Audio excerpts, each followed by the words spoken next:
Hello, hello, hello, boys. Just got to make sure everything's working good. Just pop up the stream, the chat.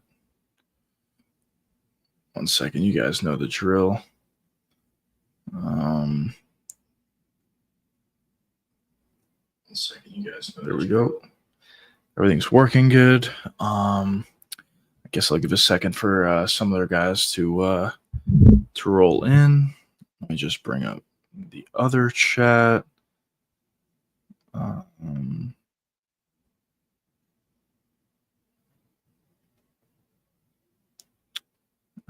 That's good. Okay. And yeah, let me just do this quickly.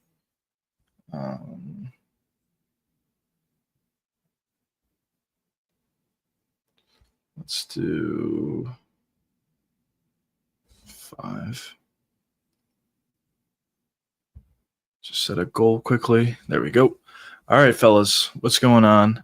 All right, what's going on, fellas? Welcome back to the stream. This is another stream, obviously. We're streaming every single day during the week, 8 p.m. Eastern. And also we're streaming on Sundays as well at 2 p.m. Eastern time. So welcome back to everybody who's rolling into the stream. And without further ado, let's get into it. So we have some news that came out. I talked about it a little bit yesterday. But here we go. So for UFC Noche, it's not going to be a pay-per-view this time. It was originally supposed to be in Guadalajara. It was supposed to be a pay-per-view card, but due to some factors, whatever the factors were, the UFC decided to pull it, and it's actually going to be in San Antonio now, I believe. And it's going to be as a fight night. So we have this card coming up. It's going to be Diego Lopes versus Gene Silva for the main event. Definitely a really, really good fight. I think this matchup tells us a few different things about where the UFC's head's at this point. I think really what this matchup says about the UFC's matchmaking potential going forward is we're probably going to see Yair Rodriguez versus Alexander Volkanovski. I think we're definitely going to see that. And I talked about this a couple times already. I don't really think that he deserves it. Yair, I mean, he's coming off one win off a 40-plus-year-old guy who's coming over from a different organization, and it wasn't even a dominant win or anything like that. It was a decision victory, a clear victory for Yair, but still. Usually you would like to see a guy do a little bit more to get a title shot than that, but regardless, I think that's where the UFC is leaning at this point if they're putting this fight together. Because it really seemed like there's an opportunity there between Diego Lopes and Yair Rodriguez. The beef was there during the press conference a few pay-per-views ago, and it really seemed like that was the direction the UFC would go in if they both lost, or if Lopes lost at least and Yair won, which is exactly what happened. But unfortunately for us, the UFC didn't put that fight together. But regardless, this fight between Lopes and Gene Silva is still a really, really good fight. I think both of these guys are going to have their moments within the fight, but if I had to give an official prediction for this matchup, I would lean with Gene Silva. I talked about this guy a couple times, made a couple videos on him, but basically how I see Gene Silva is a guy that's just extremely physical alongside with the fact that he has great talent. On the feet, Gene Silva is very diverse, actually. He does a great job at throwing kicks, throwing head kicks, body kicks, leg kicks, but he's also really dynamic with the striking as well, and I think that's going to prove to be a huge factor in this fight. Both of these guys are going to be very physical. Lopes is probably going to be a little bit bigger, or almost certainly going to be a little bit bigger in terms of his height and his length. But I think due to the fact that Gene Silva is going to be a lot more technical out there, I think that's going to be the differentiating factor in this fight. Lopes is good. He's getting better for sure. He's a little bit more technical now with the shots that he throws than he was originally when he came into the UFC. But a lot of times what we see with Yair, not Yair. A lot of times what we see with Diego is he does a nice job at pressuring his opponents, at putting combos together, and eventually landing on a lot of the guys that he goes up against. But when you look at some of the wins that he has in the UFC, some of these guys aren't necessarily the best at 145. And when he did move up in competition, which he certainly did, the fights became a lot harder for him. And just blitzing guys and trying to overwhelm them didn't really work as well against higher level competition as opposed to some of the other guys that Lopez was able to beat earlier on. So I think when you talk about Gene Silva, he's not really going to be a guy that's going to get overwhelmed or that's going to, back up and take a bunch of shots and get finished. I don't really think that's the game of Gene Silva. I think he's a guy that's going to be able to, withstand some of the blitzes that Diego Lopez throws his way, and he'll be able to counter on those blitzes as well. I think the striking pedigree of Gene Silva is really, really good. There's a lot to like about him for sure. And also, as I also touched upon before, I think he'll be able to take some shots from Diego Lopez, which would also be a huge factor in this fight.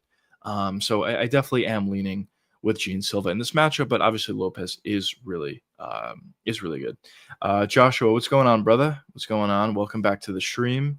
We're just talking about Gene Silva versus Diego Lopez. Just got announced for the main event of UFC Noche. Definitely a really good fight. But yeah, I definitely lean with Gene Silva for sure. But should be a really good one. We'll see what happens. Early official prediction for the matchup would probably be, let's say, Gene Silva via a third or fourth round TKO. I think that's my prediction. I think early on we're going to see a lot of blitzing from Diego Lopez, but as the fight does progress, I think we're going to see some countering from Gene Silva, maybe countering and landing some big shots. And once we get to that third, fourth, or maybe even fifth round, I think we're going to see Lopez tire out a little bit. And I think Gene Silva will be able to capitalize on that. In his fight against Volkanovski, he did go the full 5 rounds, and he didn't gas nearly as much as I thought he would. But when you're going up against a guy who can counter with a lot more power like Gene Silva, I think it's going to prove to be a lot more tiring for Lopez, especially considering that Silva may pressure him as well. Hopefully they build a good card around this fight. I'm potentially going to UFC Noche. I'm also really hoping they put a good card together so you can see a good card. The main event's good though, Joshua. So that's definitely a fight to look forward to for sure. But we'll see. We'll see how they put together the rest of the card for UFC Noche. But as I said, definitely the main event of this card is looking to be really, really good. So that's the first bit of news that we have. The next thing that I wanted to touch upon quickly is Ciryl Gane is confident that he's going to be fighting Tom Aspinall next. This is something that we expected for a while. Ever since John Jones retired, I thought it was very obvious that they were going to do Ciryl Gane versus Tom Aspinall. Now, is it the most exciting fight in the world? Probably not, but it's a fight that it just seemed like it was going to get put together. Honestly, even regardless of what John Jones was going to do, because it was obvious that he wasn't going to fight for a while now. So I thought they were going to put together Gane and Aspinall. Of course, nothing official yet, but here's Ciryl Gane talking about the fact that he's confident that he'll get Tom Aspinall next, and I would tend to agree with him. Now, does Ciryl Gane deserve it? I would say probably not. Miguel says, is Silva versus Lopez official? It is official, yes. Should be a good one. But does Ciryl Gane deserve a title shot against Tom Aspinall? Honestly, probably not. He did get a win over what's his face? Blanking out. He did get a win over Volkov in his last fight, but I thought Volkov probably won that fight. A lot of people thought Volkov probably won that fight. And outside of that, he already got 2 title shots, lost both of those title shots. Now he's getting a third one potentially. So he probably doesn't deserve it. What's his face? But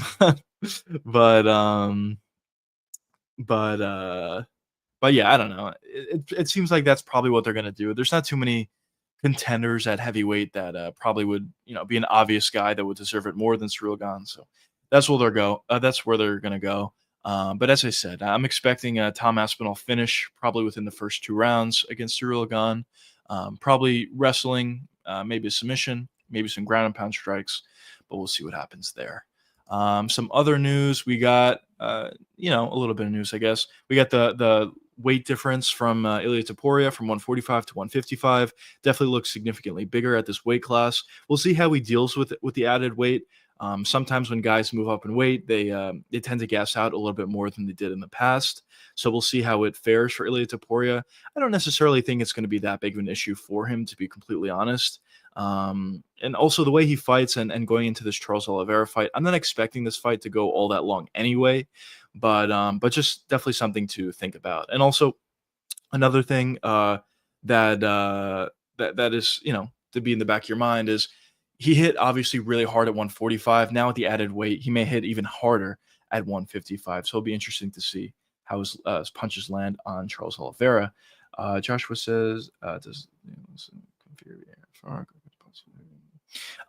yeah, I was touching upon that a little bit before, Joshua. I think it essentially guarantees that we're going to see Volkanovski versus Yair. Obviously, as I said, I don't personally think Yair deserves that at all. I mean, he's on a one fight winning streak, and he already lost to Volkanovski. He was actually finished by Volkanovski already. And the one guy he beat was a guy from Bellator that was 40 plus years old. So definitely don't think he deserves it. But I think the UFC putting together Gene Silva and Diego Lopes almost guarantees that we're going to see a year versus Volkanovski. We already heard a bunch of rumors about it in the past, and unfortunately, I think that's probably the way they're going. And the reason why I don't think Evloev is next, which although I guess is possible, Evloev does have a fight booked already, I believe for UFC Abu Dhabi against Aaron Pico. So I don't think the UFC is going to wait that long for to see the result of that fight, and then wait a little bit longer to give recovery to whoever wins that fight and give that guy a title shot. I think it's most likely going to be Yair Rodriguez. I think they originally wanted to do Volkanovski versus Yair for UFC Noche, but for whatever reason they're not having the card in Guadalajara anymore, and it turned out to be a fight night as opposed to a pay-per-view. So so I think that's the holdup with that fight, but unfortunately, I think that's where they're probably going to go. Some other news, not too big. We got Kevin Holland taking on Daniel Rodriguez at UFC 318. They're looking to stack up this card a little bit more than it was prior. I didn't think it was necessarily all that great, but this fight is not like an amazing fight or anything, but definitely another fight to add. Volk's an active champion of lives and an active contender. Doubt Volk will wait. I completely agree. I don't think Volk is going to wait all that long, especially considering he is getting older at this point, and yeah, I don't I agree. I just don't think he's gonna want to wait that long. Holland's activity is great. I agree. He's been super active for a while now, honestly.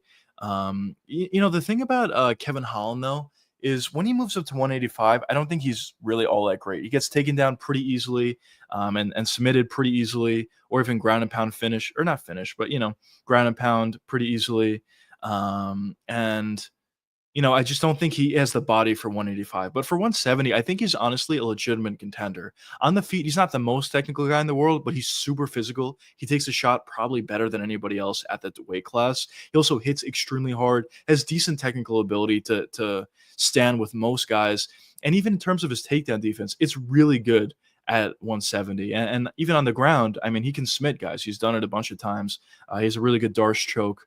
And he certainly has submissions on the ground, whether it's off his back or of course on top. He does a pretty nice job. The Liver King made Sutra. Yeah, I saw that. He's talking about this story. Very interesting story, but yeah, I don't know what to say about that. Very interesting. But yeah, so that's what we got from Kevin Holland. Just a quick check if we have anything else. Let's see. Jacob Smith, he should be really good. I'm really excited to see how Jacob Smith looks in his fight at UFC 317. He's not going up against a great guy. He's going up against Nico Price. And I'm fully expecting him to finish Nico, but it'll be interesting to see how he looks in the UFC. Here we got as two fan-friendly events. Who is it? It's Bahalio and here we go. Imavov and Bahalio. That didn't work. Just trying out something new here. There we go. We have that's the main event, and what else we got here? Do we have another fight? Oh yeah, Fakardinov versus Andreas. So for that fight, that's an interesting fight. I think both of these guys aren't really technical at all, but they're both extremely physical and they're both extremely aggressive. So honestly, this will probably be a pretty fun fight. But yeah, that's what we got for UFC Paris. I was kind of hoping they UFC Paris would be a pay-per-view, and they would put Tom Aspinall versus Ciryl Gane as a headliner of UFC Paris. Obviously, it's not going to happen at this point. They already have a headliner for this card. But the only reason why I wanted to see that is I'm not super excited for that card, or for that fight at least, Tom Aspinall versus Ciryl Gane. But if you put it in Paris, or if you put it in the UK, or if you put it, one of those places, I guess, the crowd is going to be great. And it would just add more excitement to the cards. Maybe they can add some pretty good fights alongside that card, especially if it was UFC Paris. If they have the main event, Gane versus Tom Aspinall, and the co-main event, Bahalio um, versus Imavov, I think that would be a really good card. But unfortunately, it's only a fight night, so we're not going to be seeing a title fight on this one. But yeah, outside of that, obviously, as I touched upon a bunch of times, UFC 317's coming up. Should be good ones, should be good fights. Gane versus Aspinall in London would go crazy. I completely agree. Or France. I completely agree. Honestly, the way I see that card, let's just full screen it. Just pop your comment up there. The way I see it is, the fight is probably going to be good. Ciryl Gane isn't necessarily the most exciting guy in the world, but he has good striking, good technical striking, is also really fast for heavyweight. And Tom Aspinall does put on really impressive and really fun performances. So, it is what it is. The only reason I'm not super excited about it is because I think Tom Aspinall is going to win, and I'm like very confident that he will. So I don't think there's much suspense to this fight. But if you put a fight like that in France, or if you put that fight in the UK, like London, as you said, I think the crowd is going to be great, and I think that will make up, honestly, for some of the shortcomings of that fight, I guess, and it would definitely bring a lot of excitement to the card, and a lot of excitement to the actual fight itself. Because one thing about the France crowds is they're really, really good. I would honestly say the best crowds that the UFC goes to are probably France, UK, Australia. Mm, Probably forgetting about some. I mean, obviously, New York cards are always great. Um, I don't know. Miami cards are good. I'm assuming. I actually don't remember Miami cards, but I'm assuming they're probably pretty good. There's some other crowds that are really good as well, but the ones that really jump out to me are the three: UK, France, and Australia. Those are the three cards that always jump out to me as being like amazing crowds. So it would be really cool to see Tom Aspinall versus Ciryl Gane be in one of those locations, but honestly, it doesn't seem like it's going to happen at this point, but we'll see what happens. We'll see what the UFC has up their sleeve at this point. Um, but yeah, outside of that, not too much news coming out. Obviously, we have some rankings updates. Tom Aspinall's officially the heavyweight champion at this point, which is nice to see. Khalil Roundtree moved up to number 4 at light heavyweight. I think there's a lot of matchups for Khalil Roundtree. He's really done a nice job at building his name at this point, beating some guys, making improvements, and I think he honestly got better, significantly better, from that Alex Pereira fight. A lot of times when we see guys get a title shot and maybe come up a little bit short, we see them a lot better in their next fight. Honestly, it goes two ways. Either they look a lot better in their next fight, or they look significantly worse, and they start to go on a downtrend. But with Khalil Roundtree, he looks significantly better. After that Alex Pereira fight, I actually thought he looked really good against Jamal Hill, sorry. And yeah, I mean, I'm definitely excited to see where the career of Khalil Roundtree goes from here. And also let's get into bets. We'll give it a couple free bets for you boys, because there definitely is some value on this card that I do like, and there's some new things that I like as well, to be honest. So let me just pull this up quickly. Obviously, I'm giving out bets absolutely for free. But here we go. Let's start with the early prelims and move our way throughout the cards. So the first thing that I see value on is this Borshev. I talked about this a little bit before. I like the value on Borshev. I like the value in Hyder Emil. Really like Dariush's spot.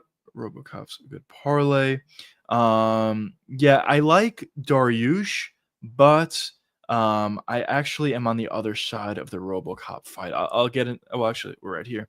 I'm actually on Jack Hermanson. I'll tell you why. There is a risk factor for Jack Hermanson because he hasn't fought in a while. The thing about Jack, though, is he does a great job. He's not the most exciting fighter. Actually, he's kind of boring to watch sometimes, but he does a nice job at scooting around the cage, utilizing footwork, utilizing a jab, utilizing a leg kick, and essentially making the fights boring. But for G-Rod, um, most of the success that he has is in firefights when he's able to pressure his opponent, force his opponent to essentially brawl with him, and that's where he finds a lot of his finishes, and that's where he finds a lot of his victories. But I don't think Jack Hermanson is going to be willing to do that. I think he's going to look to utilize his footwork, fight at range, fight at space, and I don't think G-Rod has the footwork that is necessary to cut off the cage and really force a brawl with Hermanson. And that's why I'm leaning towards Hermanson a little bit, but obviously he hasn't fought in a long time. So if G-Rod does win, I wouldn't be totally shocked, but I do kind of like the value on Jack Hermanson in that one. But other value I like, this is a new addition. Uh, Makes sense. Yeah, that's just my thought process. But listen, G-Rod's a decent fighter. Obviously, his last fight wasn't a great performance for him, but still, he went up against Jared Cannonier, who's a really good fighter. But yeah, so the other value that I see here is something that's new I didn't talk about before. I kind of like Felipe Lima by submission. This is the other thing I like. Peyton Talbot struggled a lot in his last fight. He got taken down a bunch, and Felipe Lima is actually a really good grappler. He submitted a guy in a weight class above him, Naimov, who's also a pretty good grappler, and Felipe Lima was able to submit him in the third round of that fight. So I do think there's going to be a decent amount of striking in this fight, but I think Lima is eventually going to look to grapple a little bit against Talbot, especially considering what I just mentioned, that Talbot did struggle a lot stopping takedowns in his last fight. So I think Lima's going to be able to take down Talbot at least a couple times. And on the ground, I wouldn't be surprised if Lima's able to get to the back or maybe find an arm, head and arm choke, or obviously a guillotine or something, some sort of a submission on the ground. I wouldn't be surprised. Really like that line because it's an easy hedge with a Talbot KO. Yeah, I agree. Yeah, Talbot KO is plus 390. Honestly, not horrible value either. I touch upon this fight a little bit. I know Talbot, and I'm kind of making the case for Lima. And if I had to give a prediction on this fight, I do definitely lean with Felipe Lima. I think he's a really good fighter, really well-rounded as well, which could be a huge factor in this fight. But I talked about this a little bit before, but for whatever reason, I just feel like Peyton Talbot might come back in this fight. I think he might look, or at least I think he might look a lot better in this fight than he did last time. He was humbled a little bit. He obviously knew he needed to work on his takedown defense. I'm kind of expecting Talbot to work on his takedown defense a little bit. Maybe he'll stop a couple of takedowns. And on the feet, he is very talented and he does have a good amount of power. So honestly, a little bit of a hedge if you want us to do that. Talbot KO, Felipe Lima submission. I wouldn't mind that at all. It's probably pretty good. Wow, Lima subline is 550. Yeah, I like the value, to be completely honest, for Felipe Lima to get the sub in this fight. Just checking along. Fight to go the distance. No at plus 118. I mean, I don't know. I mean, I'm not in love with this. I could certainly see this fight going to a decision. It is a lower weight class at 135, but yeah, so if I had to bet, this is the main bet that I would take, Lima by submission. But if you want to hedge, Lima submission, Talbot KO, I also don't mind that either. So that's the value I see for that fight. The other value I see here is the line's like continuously moving, not too much, but it is moving. I definitely like the value on Beneil Dariush here. I touched upon this a little bit before, but Dariush in the past has struggled with guys that are super physical and hit really hard, and against Charles Oliveira or against Arman Saryukin. And I think that's what we saw him getting finished early in the first round in both of those fights, and that's what he really struggled with. But Moicano's not really athletic at all. And if Moicano's able to get top position on Dariush, yeah, I'm sure he'll have a lot of success. He is really good there. But still, even on the ground, Dariush has great jiu-jitsu, has a great ability to scramble, has a great ability to stop takedowns, and he was able to stop takedowns against Mateusz Gamrot, who's a great wrestler, regardless of what you want to say about his control time or whatever. But in terms of him shooting and getting takedowns, he is very talented, and Dariush was able to stop him for the most part. So I definitely think he'll be able to stop takedowns from Moicano. And on the feet, I kind of favor Beneil Dariush over Moicano, just solely on the feet. So I definitely like the value there on Dariush. Um, what else? So we have the other fight that I like, the other value that I like is Joshua Van over Royval. Huge step up for Joshua Van. He also did just fight last week, or well, the last pay-per-view card at least. So definitely a quick turnaround and a very big step up for Joshua Van. But still, I still like the value on Van, and I'm actually relatively confident. My confidence is growing day by day in Joshua Van, to be honest. Reason being is I think his pace and pressure is really going to add up on Royval. And Royval does a great job at fighting in space, utilizing footwork, jab, left, straight for sure. But once he gets pressured, he doesn't do nearly as well in fights like that. So I do think Van's going to be able to pressure Royval. I think he's going to be able to land body shots. I think he's going to be able to land hooks, put combos together. I don't think Van's going to get a finish. He's not super physical, but I think he's going to get a win in the end. And that would be a huge win for him. More value that I like. I like the under 4.5 rounds in this fight between Pantoja and KKF. Reason being, I know it's a 125-pound fight. Usually you don't see too many finishes in those kind of fights. The reason why I like it, though, is I think if either one of these guys win, I think they will win by finish. I know technically the most likely line, according to the betting odds, is Pantoja by decision. But in my opinion, if Pantoja wins, I think he can win by submission. He certainly could. I actually expect him to win by submission if he's able to get a takedown. I think the jiu-jitsu difference between these two guys is immense. And even on the feet, I think Pantoja can even find a TKO. KKF obviously does have a pretty good chin. He has shown a pretty good chin, but to the body, I think there's a real ability for Pantoja to throw body kicks, and KKF has been finished by body kicks before. So I definitely think that Pantoja could possibly find a body kick that lands perfectly, or maybe the add up of body kicks over the course of a fight could drop KKF, and maybe we could see a finish from there. And for Kai Kara, I think his path to victory is only a TKO. I really don't see it a victory for KKF coming by points. Even though it's technically more likely according to FanDuel, I really don't see that whatsoever. So I think if either one of these guys are going to win, it's going to be via finish. For Pantoja, it's going to be, just finish, either TKO or submission. And for Kai Kara, I think it's going to be a TKO finish for him if he's going to win. So I really do like the value under 4.5 rounds. Of course, you could also take fight doesn't go the distance, but you're losing a little bit of value there. And I don't think it's super likely that we see a finish in the last 2.5 minutes of that 5th round. So I like the under 4.5 rounds there. For the main event, honestly, not too much value. If you really wanted to take something, you can take Charles by TKO. A guy as dangerous as Charles at plus 1,200 to get the TKO, I think is actually kind of ridiculous.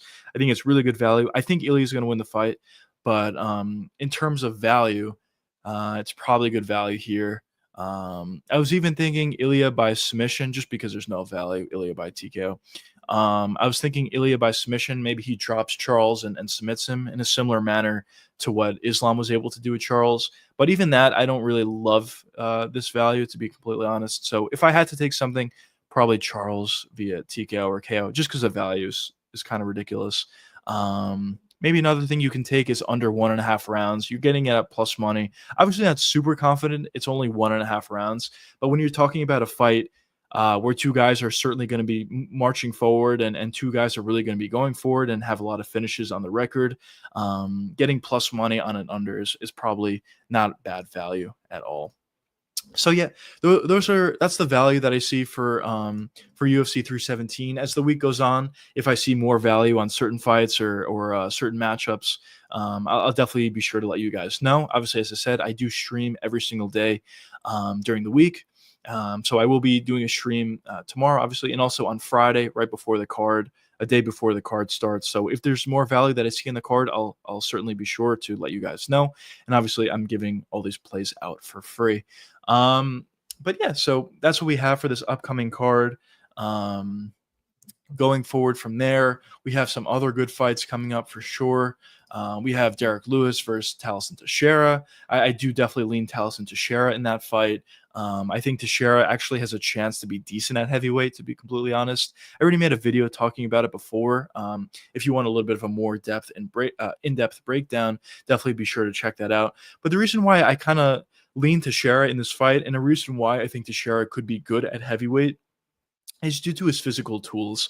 Obviously, he's really tall. He has a great reach. He has a decent ability to strike, I would say, but also he has a ton of power, and he's just very physical. He takes a shot really well and hits really hard. And because I don't think of heavyweight all that highly, there's a few guys at heavyweight that I think are good. But outside of that, most of the heavyweight division, most of the ranked heavyweight division, I don't think all that highly of. So I think Talison Teixeira can start to, get finishes, get Tico finishes, early finishes as well. Maybe he finds an early finish for Derek Lewis and slowly starts to move up the rankings until he gets to the top 5, and we'll see where he goes from there. But I do think there is somewhat of a bright future for Talison Teixeira. As I said, not necessarily due to the fact that I think this guy is some unreal talent or something like that, but it's mostly due to the fact that he's super physical and the heavyweight division is not all that good. But besides that, on that next week's card, we have Wonderboy Thompson versus Gabriel Bonfim. That definitely should be an interesting one. Bonfim's going to look for the takedown, look to submit Wonderboy on the ground. Wonderboy is going to look to keep the fight on the feet. Very binary fight, I think, actually. If the fight stays on the feet, Wonderboy is going to win. If the fight goes to the ground, I think Bonfim's going to find a submission. So definitely a very binary fight in that one. Then you have Calvin Kattar versus Steve Garcia. That should be a really good one. Both guys really go for it. Both guys are strikers, and I think we're going to see a lot of fireworks in that fight. Then you have Nate Landwehr versus Morgan Charrier. Once again, both guys go for it, especially Nate Landwehr. And I think we're going to see a good one in that. Actually, this next week's card is actually pretty good. Usually after we see pay-per-view cards, we have somewhat of a come down after them, where the card the next week is usually in the apex, or maybe a couple of cards after that aren't really all that good, or maybe we have a break in between cards. But fortunately for us, UFC 317 is looking to be really good on paper. I think we're going to see a lot of good fights, a lot of good action. Of course, a new champion, at least at 155, and should be really exciting. But then the week after that, we have another good card, Derek Lewis versus Talison Teixeira. Joshua says, let me throw your comment up on screen quickly here. Joshua says, Talison Teixeira and Walter Cortez Acosta are the future of heavyweight. It is kind of crazy, to be completely honest. I don't think either one of those guys is good. I at least think Talison Teixeira has, some gifts, I guess I'll say, and some ability to strike. I don't really think the same for Acosta. The only reason why I think Acosta got to the point where he's at is due to the fact that he hits relatively hard. He can take a shot and he's pretty athletic. But in terms of like physical skill or technical skill, I should say, I don't think Acosta is really all that good. But for Talison Teixeira, at least he has some skill, I guess I'll say. We haven't seen too much of him. We saw one quick fight in the UFC for Talison. We'll see how he fares against Derek Lewis. If he's able to get a finish, obviously, for one, but for two, how he looks while doing so. It would be really interesting to see how he looks in that fight. But yeah, I do agree with you, Joshua. I don't think either one of these guys are, technically amazing or next generation fighters or anything like that. I think both of these guys are just physical. And that's kind of why they're moving up the rankings of heavyweight. It's unfortunate. The heavyweight division certainly is not that good at this point. We have Tom Aspinall, who I think is head and shoulders above everybody else. But outside of that, I mean, not too much going on, to be completely honest. And it is unfortunate, but yeah, that's what we have there. But yeah, hopefully we start to see some more guys join the heavyweight division. Of course, there's no predicting this. There just has to be some fighters that up and comers that are implementing their games a little bit better. A lot of these guys, I touch upon this a lot actually, but a lot of guys that have good physical tools, whether they hit hard, whether they could take a shot well, whether they have great cardio. A lot of times when you see guys like that, they tend to not work on their games all that much because they're physically talented. And I think we see that in a lot of sports. And I think we see that mostly, though, in the heavyweight division of the UFC. A lot of these guys hit really hard. Almost everybody at heavyweight hits really hard. And when they're making their way up through the ranks, they're knocking their opponents opponents out very quickly. So there's no real need, or at least in their minds, there's no real need to make improvements, technical improvements, or maybe adding wrestling to your game or whatever. So I think that's really why we see a lot of guys at heavyweight that aren't super technical and just hit really hard and don't have great wrestling at the heavyweight division. And it's unfortunate, but that's kind of what it is. But I think as we see a guy in Tom Aspinall dominate, because I do believe he will start to dominate. Um, but like as we see him dominate, I think we're going to see some guys that are young up and comers that are starting to change the games a little bit, start to try to be a little bit more technical on the feet, try to work on the wrestling, try to work on jujitsu.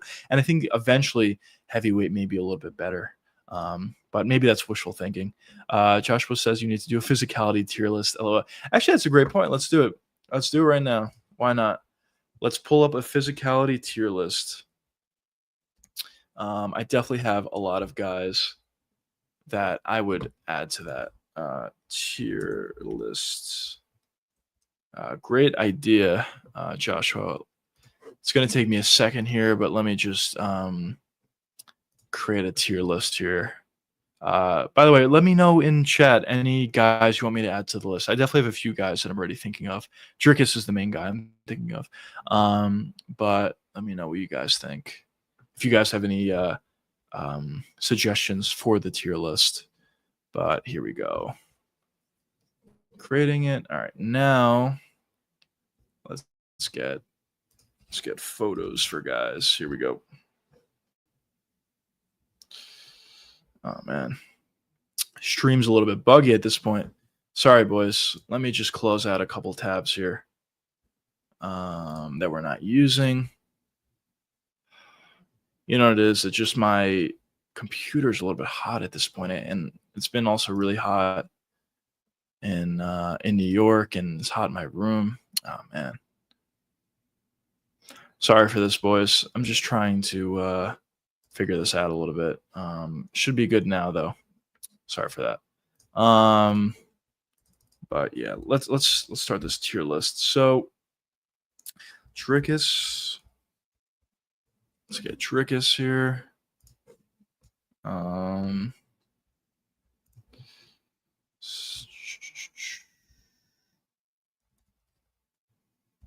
Drickus.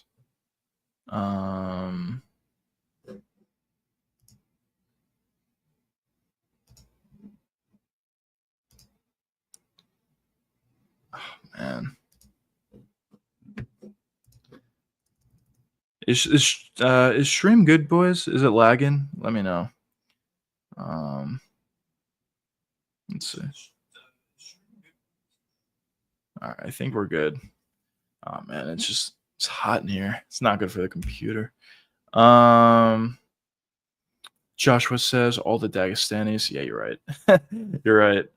Let's start with Hamzat. Hamzat Chimaev. Let's add him to the list. So for anybody joining right now, we're just making a tier list for the most physical guys in the UFC.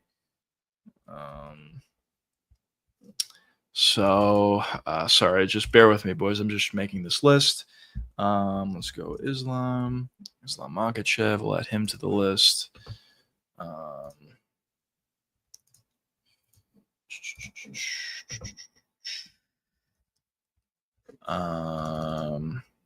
Who else we got? Any other submissions? We're talking about the most physical guys in the UFC. Do you guys have anyone else in mind? We'll do Tom Aspinall. Who else we got? Let's see. Let's look through the weight classes. MMA says Usman. Great idea. Or great. Yeah, great idea. We'll add Kamaru.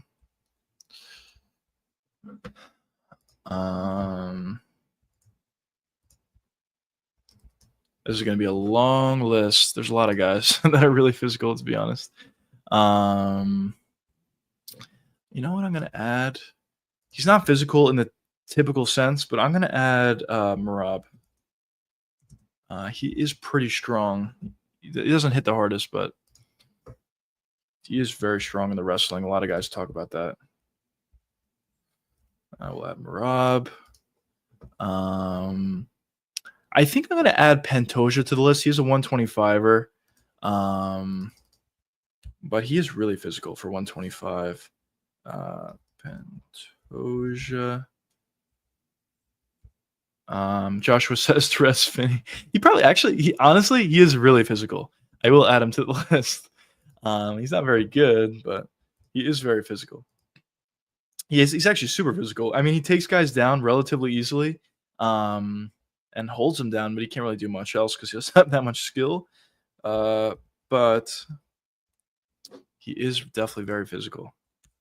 I don't know if this is just on my end. Boys, is chat is the stream laggy at all? Or is it good? Can you hear me well? Oh man, I don't know if you can see. I'm sweating. It's so hot. It's been so hot lately. Yeah, let's add Torrens.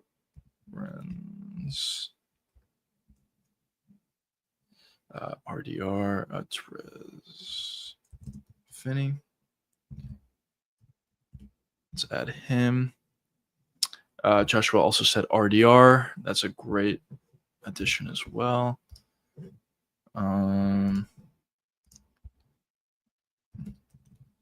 So Finney, Reiner de Ritter.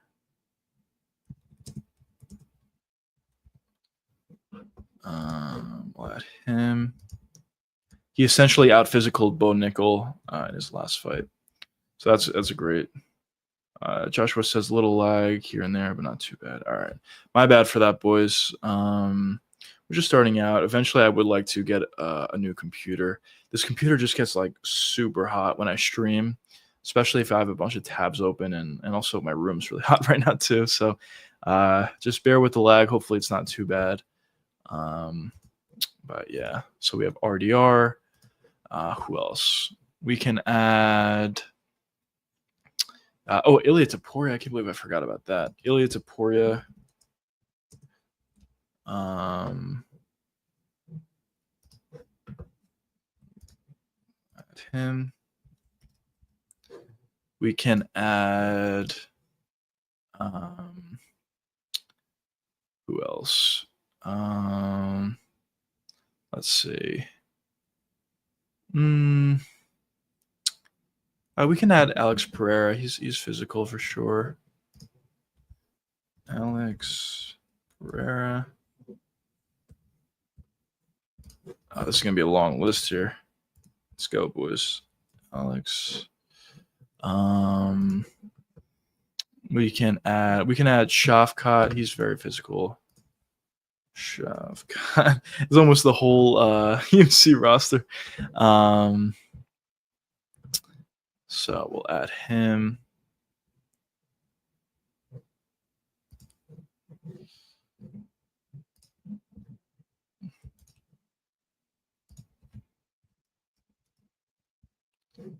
Who else? Let's see. There's a lot of guys. I guess I'll try to limit it to some of the top guys. Outside of that, I mean, Amavov is pretty physical, but I'll add him. Why not? Let's add Nasruddin. Let's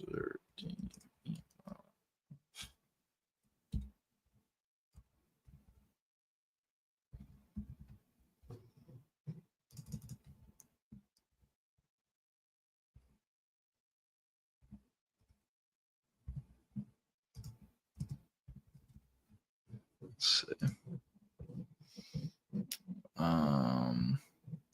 Yeah, so we'll add him. Joshua says Chandler is nothing but physicality. Yeah, that's a great point. We'll add Michael Chandler.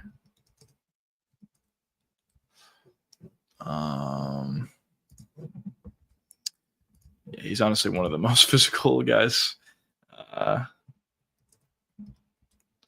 All right, we have a lot of guys already. Let me just start to load some of these fighters in to the tier list, and we'll get started. We can always add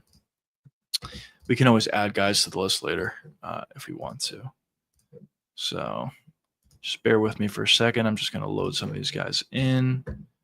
Um,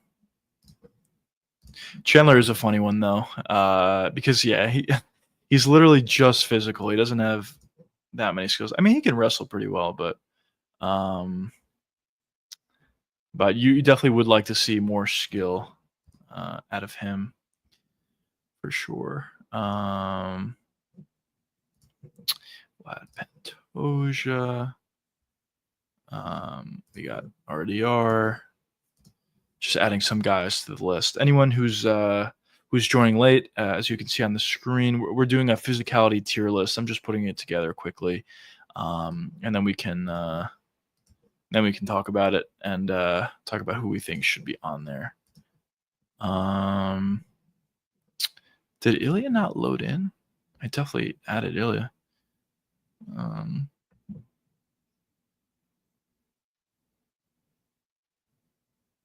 Oh, the shove. Oh, okay.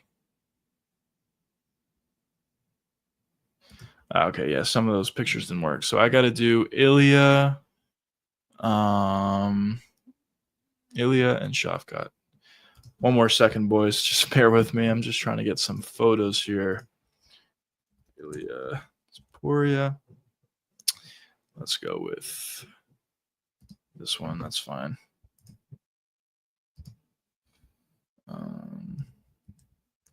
Ilya, let's see if this one works.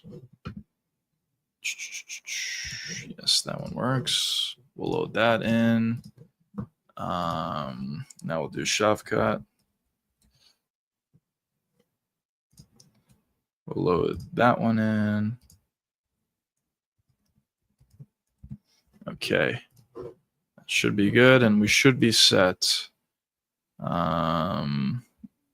Let's just find this on the list. There we go. Okay. Here we go, boys. Here we go.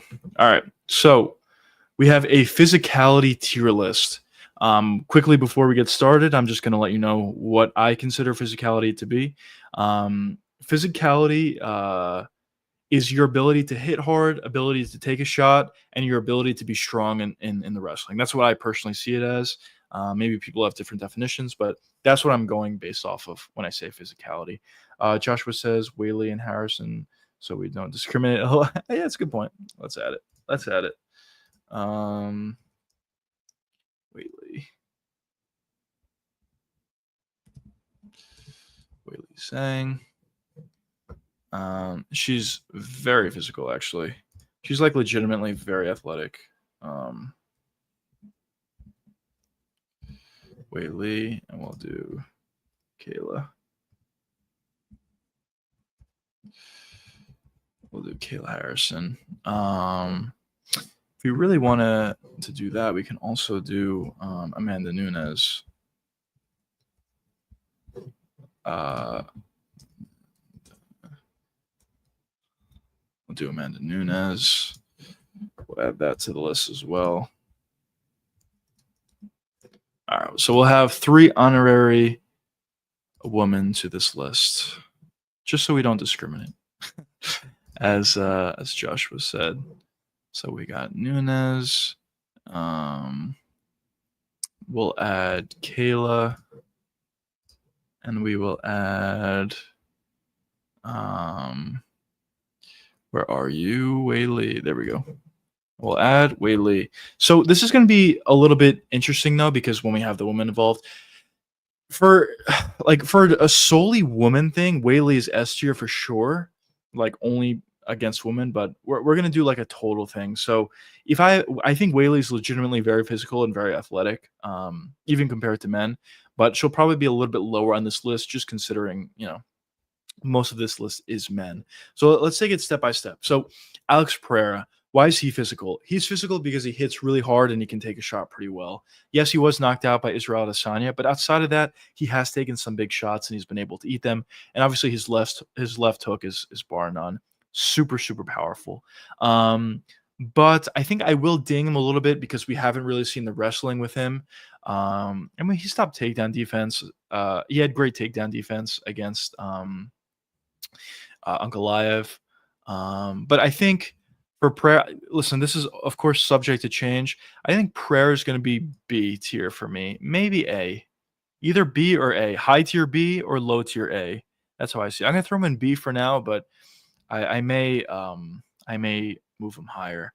Hamza Chimaev, I think, is A tier physicality, in my opinion. He probably doesn't hit nearly, well, not nearly, but he probably doesn't hit as hard as Alex Pereira, but he also doesn't have the same technique that Pereira does. Pereira does a perfect job at completely, you know, rolling over on those left hooks. And for Hamza, not the I mean, he has, like, decent technical ability, I'll say. Actually, I'll say pretty underrated technical ability on the feet, but, he's not, he's not known to be a striker, and he still is able to get finishes and hurt people on the feet. But the reason why I'm putting him on A tier for the most part is his wrestling. His shot is ridiculously quick. It seems like nobody he goes up against can stop his takedowns, and I think when you're just so overwhelming, with your power like that, and guys just can't deal with it in that first round. I think that makes you super physical. Um, so for me, Hamza Chimaev is A tier. Drickus bar none S tier. Not even a question in my opinion. On the feet, he hits really hard, takes a shot really well. On the ground, this guy has is just really strong.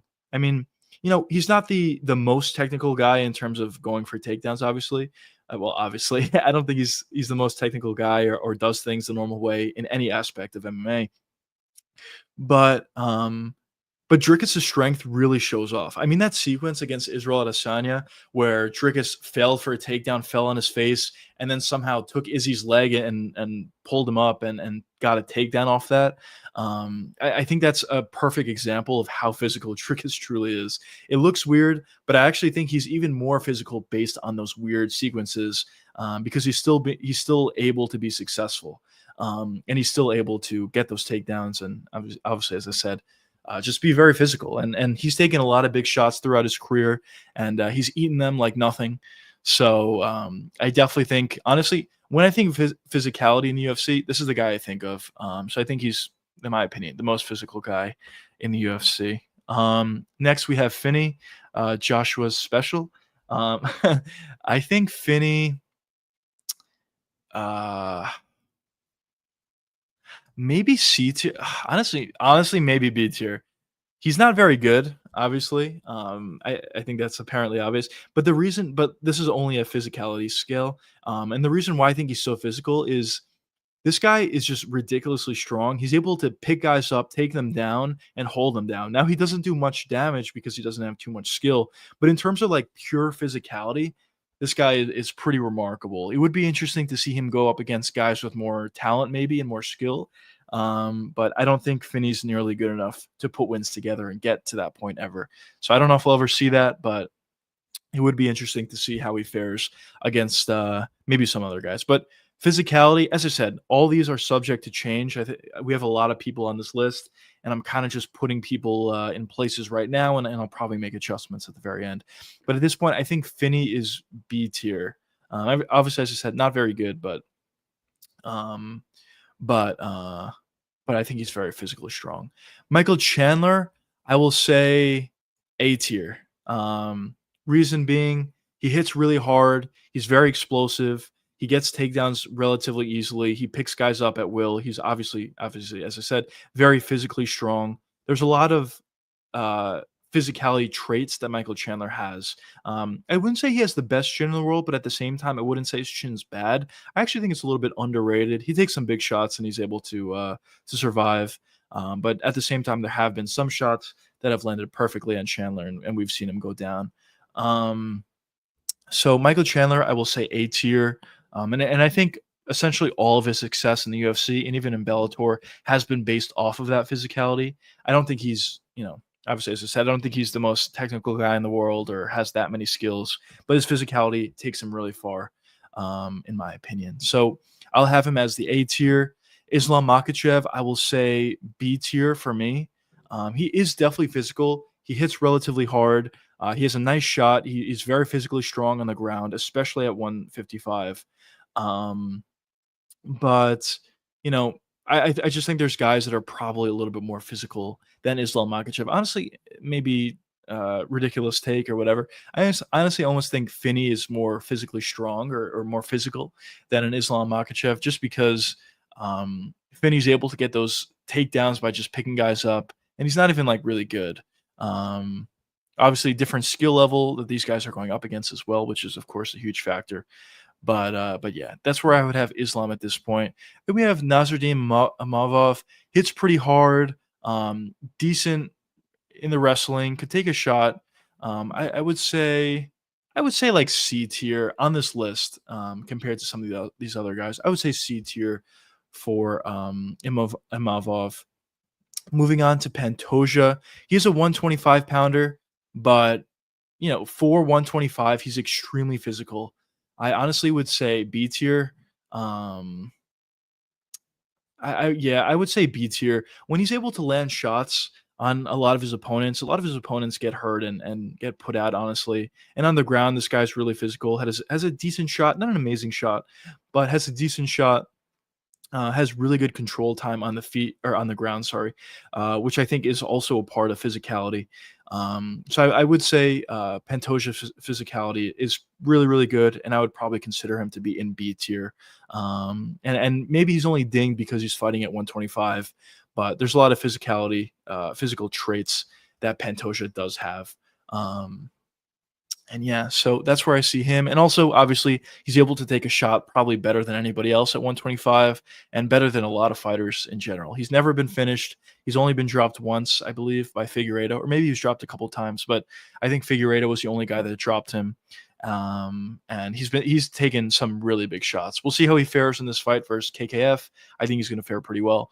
But certainly could take a shot very, very well. Now, the next guy we have RDR. Another guy kind of similar to Drickus, where it doesn't seem like he has the most skill in the world, but he is really physical, does a nice job on the feet at just figuring things out and landing shots. And when he does land, he does hit pretty hard, I would say. And he does have a really strong takedown. We saw him easily taking down Kevin Holland and controlling him and essentially not allowing Kevin Holland to do anything. And I think that really proves to how physical RDR truly is. Now, as I said, Kevin Holland isn't amazing at 185. He is a little bit on the weaker side at that weight class, but still, to see RDR essentially manhandle him the way he was able to, and manhandle some other guys as well, even the way he was able to finish Bo Nickel, I do think he is very physical. So I would probably put him. At B tier, maybe right ahead of Islam Makhachev, or maybe right behind Islam. They're interchangeable. I'll have him right ahead of him just for now. But as I said, this list is not final. Tom Aspinall, I think he's really physical. I think I would put him in A tier. Maybe right behind Chandler, just because obviously he hits really hard.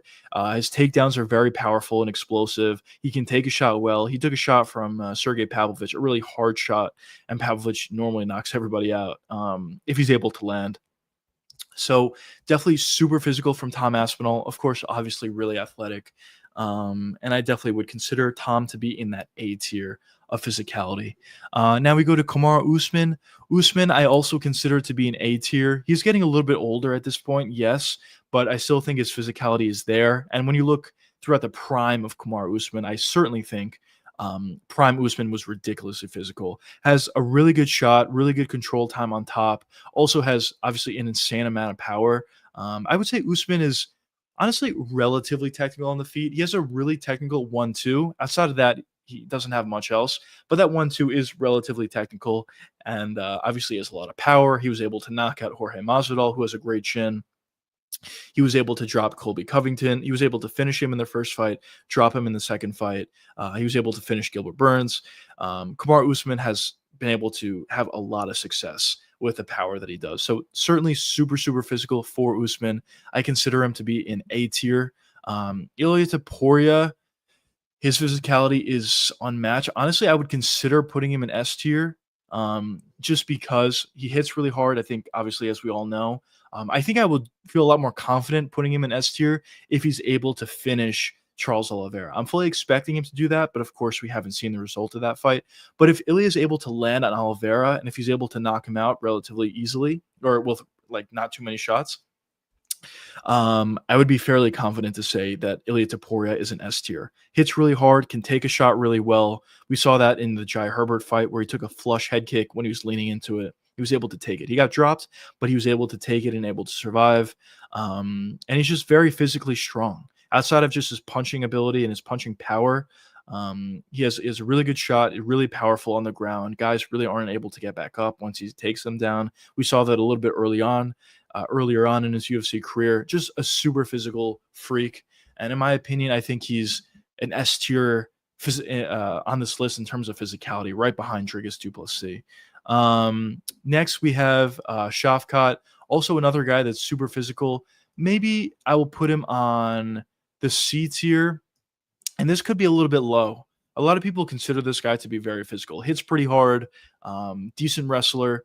The reason why I don't consider him higher is due to his some of his more recent performances. He wasn't really able to take down Wonder Boy. He did eventually, but the fact that he had so much trouble with taking down Wonder Boy is not a great sign.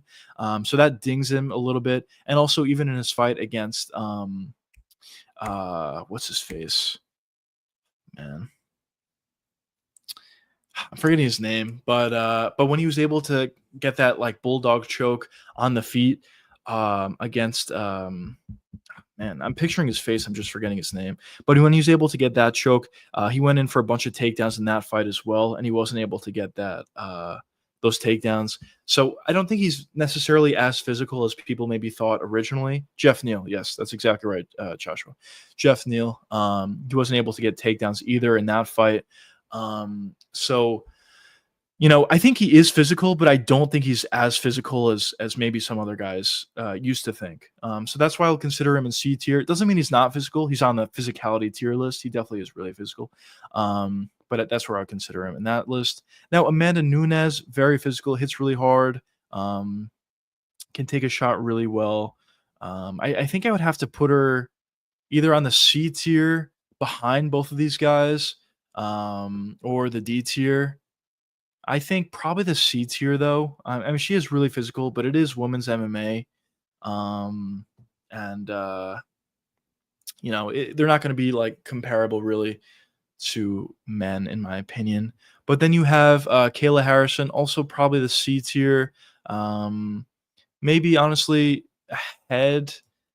I don't know. I kind of go back and forth. Nunes and Kayla. Maybe put Kayla a little bit ahead. Her, she has the arms of a man essentially. She does have a really good shot. She is able to take girls down relatively easily. So yeah, maybe I'll put her there. But for Wei Li, I would consider her to be C tier, but I would consider her to be ahead of Shafkat and consider her to be ahead of Imavov. Maybe a crazy take to some, but I actually think Wei Li is super physical, even for a man. She's very, very fast. She's very bouncy on the feet. She's very athletic. She hits really hard, obviously. And she doesn't have amazing wrestling, but she's improving upon it. And I think her physical strength is showing off in a lot of her fights where she's just throwing girls around against girls who probably have better wrestling pedigrees than she does. So I think I would consider her to be ahead of some of those guys that I just mentioned, and certainly the most physical girl in the UFC. So that's where I have it at this point. Maybe could make some adjustments. Let me know if you guys have any fighters that or any positions that you don't agree with. Any guys you think I should put in a different spot. But this is overall my physicality tier list. Um, but yeah, so at the top we have Dricus, then we have Ilya. Both of these guys I think are ridiculously physical. I think Dricus is the main guy I think of when it comes to physicality. Ilya also obviously really physical. Then you have Hamzat for his power on the feet as well as his takedowns. His takedown shot, just his control time as well, super strong. Then you have Michael Chandler. Not the best fighter in the world, obviously, on a little bit of a losing streak at this point, but in terms of physicality, it's bar none. Really physical, very powerful takedowns, hits really hard, definitely very physical. Then you have Tom Aspinall, very powerful on the feet, power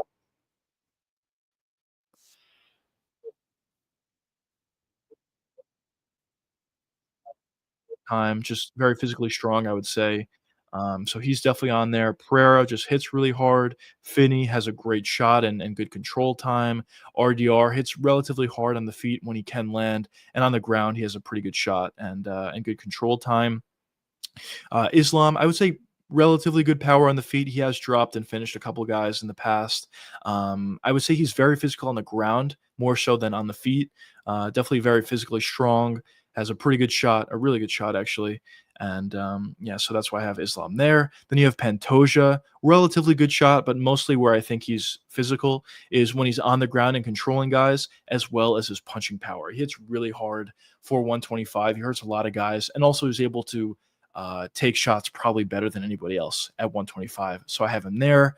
Then you have Wei Li, actually ahead of a couple of men. The reason why I think that is obviously, as I said, she's just very physical. She's very fast, moves very, very well on the feet, does a lot of things well, hits really hard, obviously. Isn't even an amazing wrestler technically, but gets away with it and has a lot of success against other girls that are super or have better wrestling pedigrees, just due to the fact that that she is super strong, physically strong. So I have her there.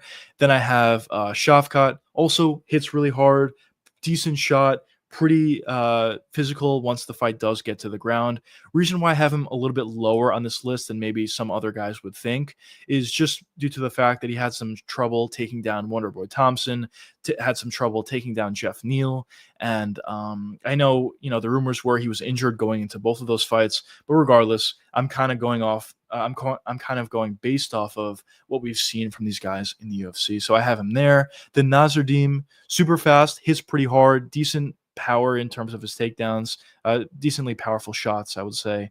So definitely pretty physical.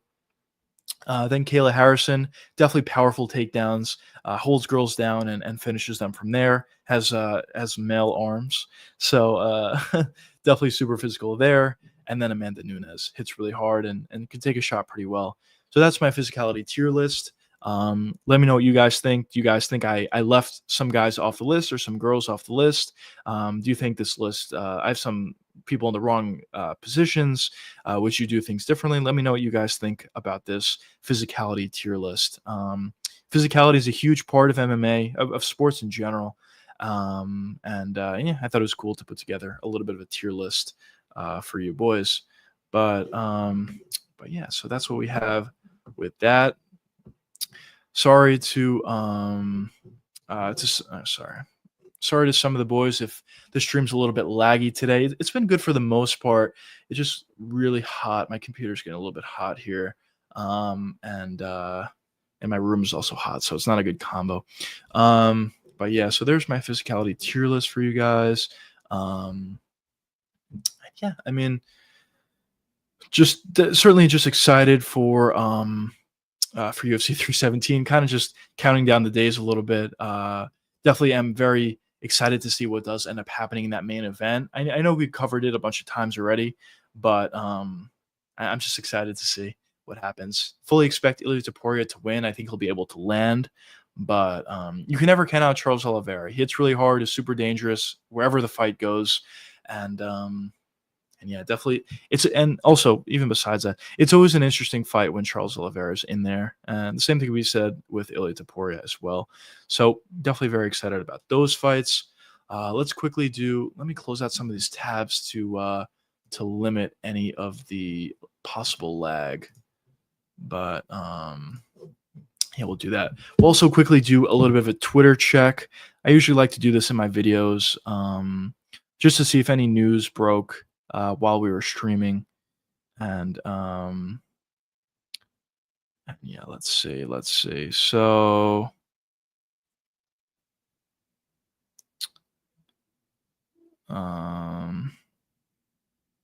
let's see. UFC. I'm just checking anybody who joined late. I'm just checking if there's any new news or anything that came out. Yeah, nothing new. Ilia Topuria was posing with a double belt like he normally does. It's kind of just Ilia's way to, it's Ilia's version of Conor McGregor, 2014 Conor McGregor. Obviously, Conor was super confident in his come up, and that's a huge reason why he became so popular. And obviously, he was also winning a lot. And we see some similar characteristics with Ilia Topuria. I know a lot of guys like to say Ilia's copying Conor. Maybe he is to a certain extent, but regardless, at the end of the day, he is very confident in himself, and obviously he is undefeated. mostly finishes on his UFC record. Very talented, very skilled. A lot of fights, very exciting fights, and and I think we're starting to see the rise of Ilia Topuria, especially if he's able to become a two division champ at 145 and now at 155. So definitely very interesting to see what happens there. Um, let's see what else we got here. What else? What else? Um, we also got the NBA draft going on now. If any of you guys have any interest in that. But yeah, for now we'll just talk about MMA. Yeah, we have also the UFC Brazilian Jiu Jitsu event starting relatively soon. So that should definitely be interesting. I'll definitely be tuning in. I can't say that I'm normally a watcher of Brazilian Jiu Jitsu, but it looks to be interesting. They just released pictures of the belt. Looks pretty cool. So I definitely will be checking those out or those events out. We'll see what happens there. Also, we have a PFL event coming up this upcoming weekend. PFL events are what they are. Not necessarily the most exciting, but we have a couple of guys, former UFC fighters like Nascimento from the heavyweight division, as well as Romanov, also from the heavyweight division. Two guys that were on, somewhat of losing streaks within the UFC, got caught, moved on to the PFL. But it's interesting, I guess, to see how former UFC guys do in the PFL. Um, but yeah, on the kick side, we got that. All right. Getting a lot of those comments. I'm assuming they're spam. But yeah. So that's what we got so far. Don't you guys have any questions about upcoming fights, about the channel, about anything? As I said, for this channel, where we're going to be streaming weekly or every day during the week. Obviously, streaming every day during the week, there's less things to talk about, of course. But what my goal is with these streams is just to interact with you guys. Maybe hang out with you guys for an hour, for 2 hours, whatever. Just have some fun conversations. That's really what my goal is with these streams. And of course, along the way, maybe to grow. And continue to get more people in here and discuss with more of you. That's kind of my goal. Obviously, we're going to go through some growing pains early on, where obviously this upcoming weekend we have UFC 317, a great card, but we talked a lot about it already, and we kind of just have points where we're just just thinking of things and how to make the streams better. I think the tier list idea from Joshua was a great idea. I think tier lists are great, just to put some things together and do some things. So I'll definitely probably for next stream tomorrow at 8 p.m. I'll definitely come up with some tier list ideas, maybe come up with some more ideas that we can do on stream, how we can have a little bit of fun together. And yeah, I mean, but listen, MMA is a great sport. There's always new headlines coming out. There's always exciting things that are yet to come, and I'm definitely excited to watch UFC 317 and come right back on stream and talk about the fights with you boys. Yeah, so if you guys weren't in here before, I stream every day during the week, 8 p.m. weekly, or not weekly, but every day during the week. And then on Sundays, I stream at 2 p.m. Eastern time. And on Saturday, at least for this upcoming Saturday, I will be streaming probably the prelims of UFC 317, at least a little bit of the prelims, doing a little bit of a watch party like we did for last week's card. And also, I think I'm probably also going to jump on stream after the card's over, do a little bit of an instant reaction to Ilia Topuria versus Charles Oliveira, instant reaction to some of the other fights on the card, and just it probably won't be too long of a stream, maybe half an hour stream, but we'll probably go throughout the whole card, and I'll say what I thought about each of those fights, and yeah, we'll just talk about it. There'll be a lot to talk about after those fights. A lot of really good fights and a lot of things that are yet to be answered, I guess. But yeah, I mean, if you guys have any questions, just let me know. But if not, I think maybe we'll wrap up the stream a little bit earlier today. But yeah, I'll wait a little bit longer if you guys have any questions or anything. I'll think about some tier lists to put together, Joshua, for tomorrow. And and just more ideas in general. I'm still kind of working through the growing pains a little bit. Um, but yeah, we're gonna figure things out, and things should be good. Also, I did come out with a video today. It's still it's still early, but have you guys seen the video, the John Jones video? And if you did you like it? What did you guys think about the video?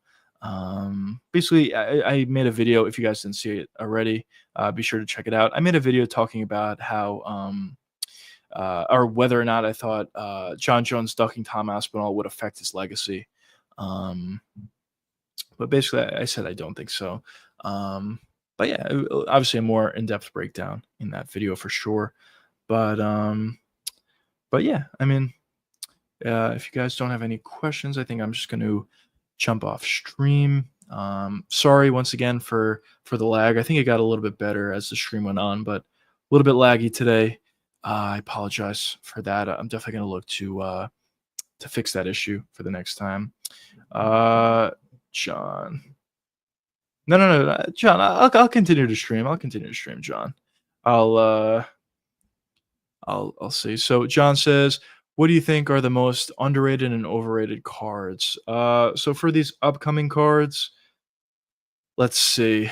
Um, Overrated cards. Let's see. Actually, let's take a look at the UFC schedule. Um, you think UFC 301 was underrated? Let me see if I can get all the cards on the list. UFC pay-per-view cards.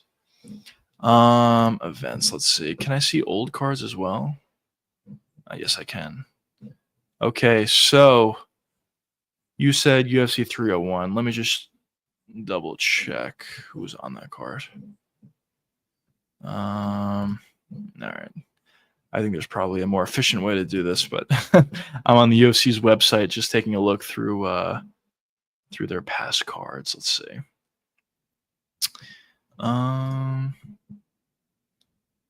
One second. UFC. I'm almost there. UFC 301 was Pantoja versus Urseg. Actually, I thought Pantoja versus Urseg as a fight itself was really good. So yeah, so that main event was good. Maybe I know a lot of people don't like the 125-pound division, but I personally do, and I thought that fight was really good. Let's see. Let's see what other fights they have in this card. Then they have Jose Aldo versus Jonathan Martinez. Jose Aldo got a nice win in that one, so that was nice to see. And I also thought that was a good fight. Aldo definitely could have found a finish, but it turned out to be a decision. Then we have Anthony Smith surprising Petrino with a submission. Just like very low IQ from Petrino in that fight, but still, I would, as a finish, relatively exciting. Then you have Michelle Pereira in an exciting finish there. You have Khalil Bahalio in an exciting finish there against Paul Craig. Yeah, actually, I mean, just judging the main card in terms of fights that I would consider good fights, Pantoja, I think that was a good one. Aldo, I think that was a good one. Anthony Smith, I wouldn't say that's a good fight, but there's a finish in that one, so okay. Michelle Pereira was definitely a very exciting finish, so that's a good one. Khalil Bahalio, also an exciting finish, so I would consider that one a good one as well. So in terms of the main card, actually a lot of good fights, and of course the main event was good as well. So I think I would agree with you that UFC 301 was underrated. I think the problem though with UFC 301 was the fact that they were in Brazil, and it's unfortunate because Brazil has so many fighters and has so much history, but Brazil doesn't necessarily have the best crowd in the world, at least in my opinion. So I do think that takes away from fights. The same way I talk about that's why the same way that I talk about crowds in France or crowds in the UK, making fights more exciting because the crowds are going crazy. I think the same could be said for cards like Brazil, where if the crowd's not really as into it, or if they leave early or whatever, it definitely could take away from fights and could take away from cards. Let's see. So you thought that card was underrated. I think I would agree with you. Cards that are overrated. I'm kind of just going in cards that were relatively recently, just because that's what I'm seeing right now. So cards that were overrated. I don't know if this is overrated. I don't know if anybody thought it was an amazing card going in, but honestly, UFC 313 wasn't amazing. The main event was slow between Pereira and Ankalaev. The co-main event was, I would say, relatively exciting between Fiziev and Gaethje, but not like insane. The second time they fought, the first time they fought was really good. The second time wasn't as good. The Bahamundes versus Jalen Turner was kind of just a weird one. It seemed like Turner just gave up almost. He was in a submission. And he's like, all right, whatever. He just kind of gave up. So that was kind of a weird fight. Lemos versus Lucindo. I think that was actually a terrible fight if I remember properly. It was just Lemos getting takedowns in all 3 rounds, holding down her opponent and just getting a boring decision. So that wasn't great. Now the Rufy fight versus Bobby Green or King Green was amazing. Um, that spinning wheel kick was insane. That's probably going to be knockout of the year, or at least at the very least in contention for knockout of the year. So that should be really good. Or that was really good, I should say. And Joshua Van versus Surya. That was actually a really good fight. Van did a great job at really just dominating on the feet and even takedowns. He stopped takedowns very nicely. I just think Joshua Van's just a really good fighter. But that was a good fight.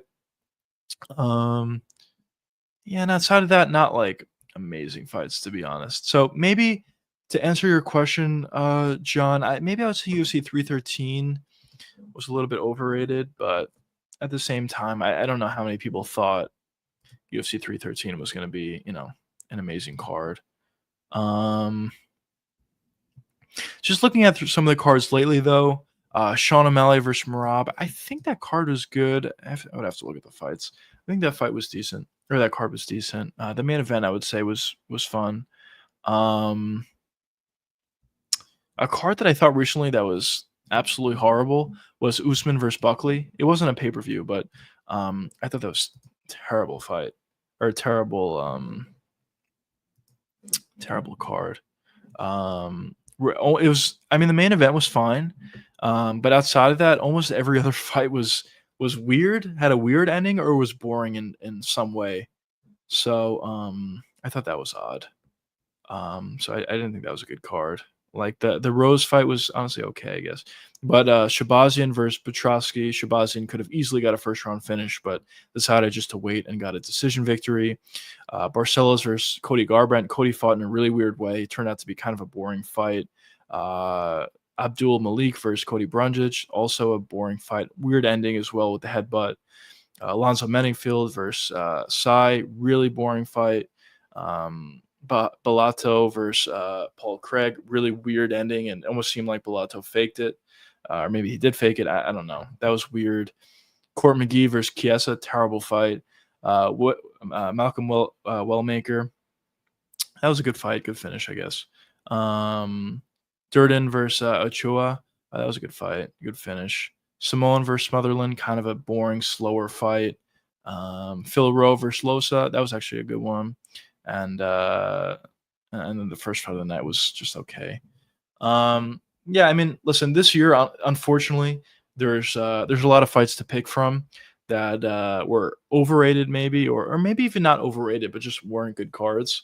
It's unfortunate, but hopefully, as we get into the second half of this year, we start to see better cards. I think we're already seeing that a little bit with UFC 317. It's actually a good card. I know it's International Fight Week and it has to be a good card, but it is good to see us finally getting like a good card. Honestly, I feel like it's been a long time since we had a card where it was really good from top to bottom, like good main event, good main card, and even good prelims. And I think for 317, it's not like insane the best card that we've ever seen. I think the best card on paper that we've seen last was probably UFC 300. Literally every fight in that card was good, at least on paper. But still, on paper, 317 is good. And I'm hoping that it overperforms on that card. Sometimes what you can get with UFC though, just because MMA is really entertaining and unpredictable, is sometimes you see like fight cards on paper that don't look very good or like really bad even, but they turn out to be pretty fun. When you have low expectations for MMA, it typically exceeds your expectations because MMA is, regardless of who's in there, MMA is a very exciting sport, very unpredictable sport. You see some finishes that maybe you wouldn't expect. And yeah, I mean, you definitely could see good cards for sure. But yeah, good question, John. Definitely, definitely some good cards, some not so great cards. Fortunately, a lot of the not so great cards have been this year, but I think, as I said, as the year does go on, I think I think we're gonna see some better cards already with UFC 317. Mr. C says hardest fight to pick on the card. I'm assuming you're talking about 317. Let me check. Let me check. Um, so hardest fight to pick on the card. Mm, I would say this fight. Honestly, I have a read on a lot of these fights outside of fights that I don't know, like some of the newcomers that are coming in, like Ewert versus McVeigh. I don't know either of these guys, or even Alvin Hines. I don't know him either. So those are eliminated. And a lot of these fights, I have honestly a lean to them. But I'll say this: the most unpredictable fight I'll say is maybe Felipe Lima versus Peyton Talbot. Maybe to answer your question, Mr. C, just because I think Lima's a really good fighter, but for whatever reason, I think Talbot may figure it out in this fight, and I think he might look a little bit better than he did in his last one, or a lot better than he did in his last one. So I think that could be a close fight. But on the other fights, just going through them quickly, like Topuria versus Oliveira, I'm fairly confident in Topuria. Pantoja versus KKF, I'm fairly confident in Pantoja. Royval versus Van, I'm fairly confident in Van. Dariush versus Moicano, I mean, maybe that's a little bit of a difficult fight to pick. I lean Dariush, but you know, I don't know. Uh, maybe that's the answer. It's either that one or Peyton Talbot or Lima. Um, but yeah. Oh, we got some kick chatters. Hey, what's up? What's going on? What's going on, Emma? How's your streaming? The streaming's going well. Where are you from? I'm streaming from New York. Mr. C says, I will say Lima versus Talbot too. Lima gets hit a lot, but his pace is unreal. Yeah, I agree. And also, um, he is really talented as well. He's pretty technical on the feet. He also has good wrestling, good jiu-jitsu. So it'll be interesting to see how he fares if he looks to go for takedowns against Talbot. Obviously, Talbot didn't fare very well in his last fight against takedowns. So we'll see how he fares against Lima. I think there's a lot of things to like about Lima, but we'll see what happens in that one for sure. Hiram Meal versus Delgado was tough too. Actually, you're completely right. I was actually still on the prelim or on the main card, sorry. But yeah, going to the prelims, I will say that's probably the other fight that's kind of tough for me. I think I was leaning towards Hyder Emil just because of the value, at least from a betting perspective. But yeah, Hyder Emil is a good fighter. Puts combos together pretty well, could take a shot really well, hits pretty hard. And El Delgado is kind of similar in an extent where he hits pretty hard, gets finishes early, is definitely a very good fighter, pretty physical, takes shots pretty well as well for the limited times that we've seen him. So yeah, I probably would agree with that one as well. I kind of lean Hyder Meal, but tough fight to pick. I would agree as well. But yeah, so John says, I'm struggling. I'm picking Pantoja KKF. I mean, that's fair. I mean, Pantoja does, or not Pantoja, sorry. KKF does hit really hard. And I had a strong read that Urseg was going to beat KKF. I kind of just thought Urseg was just a lot better than KKF. But what happened in the end, obviously, as we all know, is KKF was able to land a big shot, and it didn't matter who was more skilled. It was over from there. So it's possible we could see a similar thing in this fight. I think Pantoja is decently more skilled than Kai Kara. So it's possible, as I said, we could see a similar thing in this fight. But I think Pantoja is very durable. He has proven that. He's never been finished. We'll see how he takes the shots of KKF, but I definitely lean. Not even lean. I'm fairly confident Pantoja will win, but of course anything's possible. Kai Kara hits really hard, and it is MMA at the end of the day. But for that one, I do lean Pantoja, or fairly confident. I believe in Pantoja. KKF is. I actually completely agree, Joshua. I completely agree.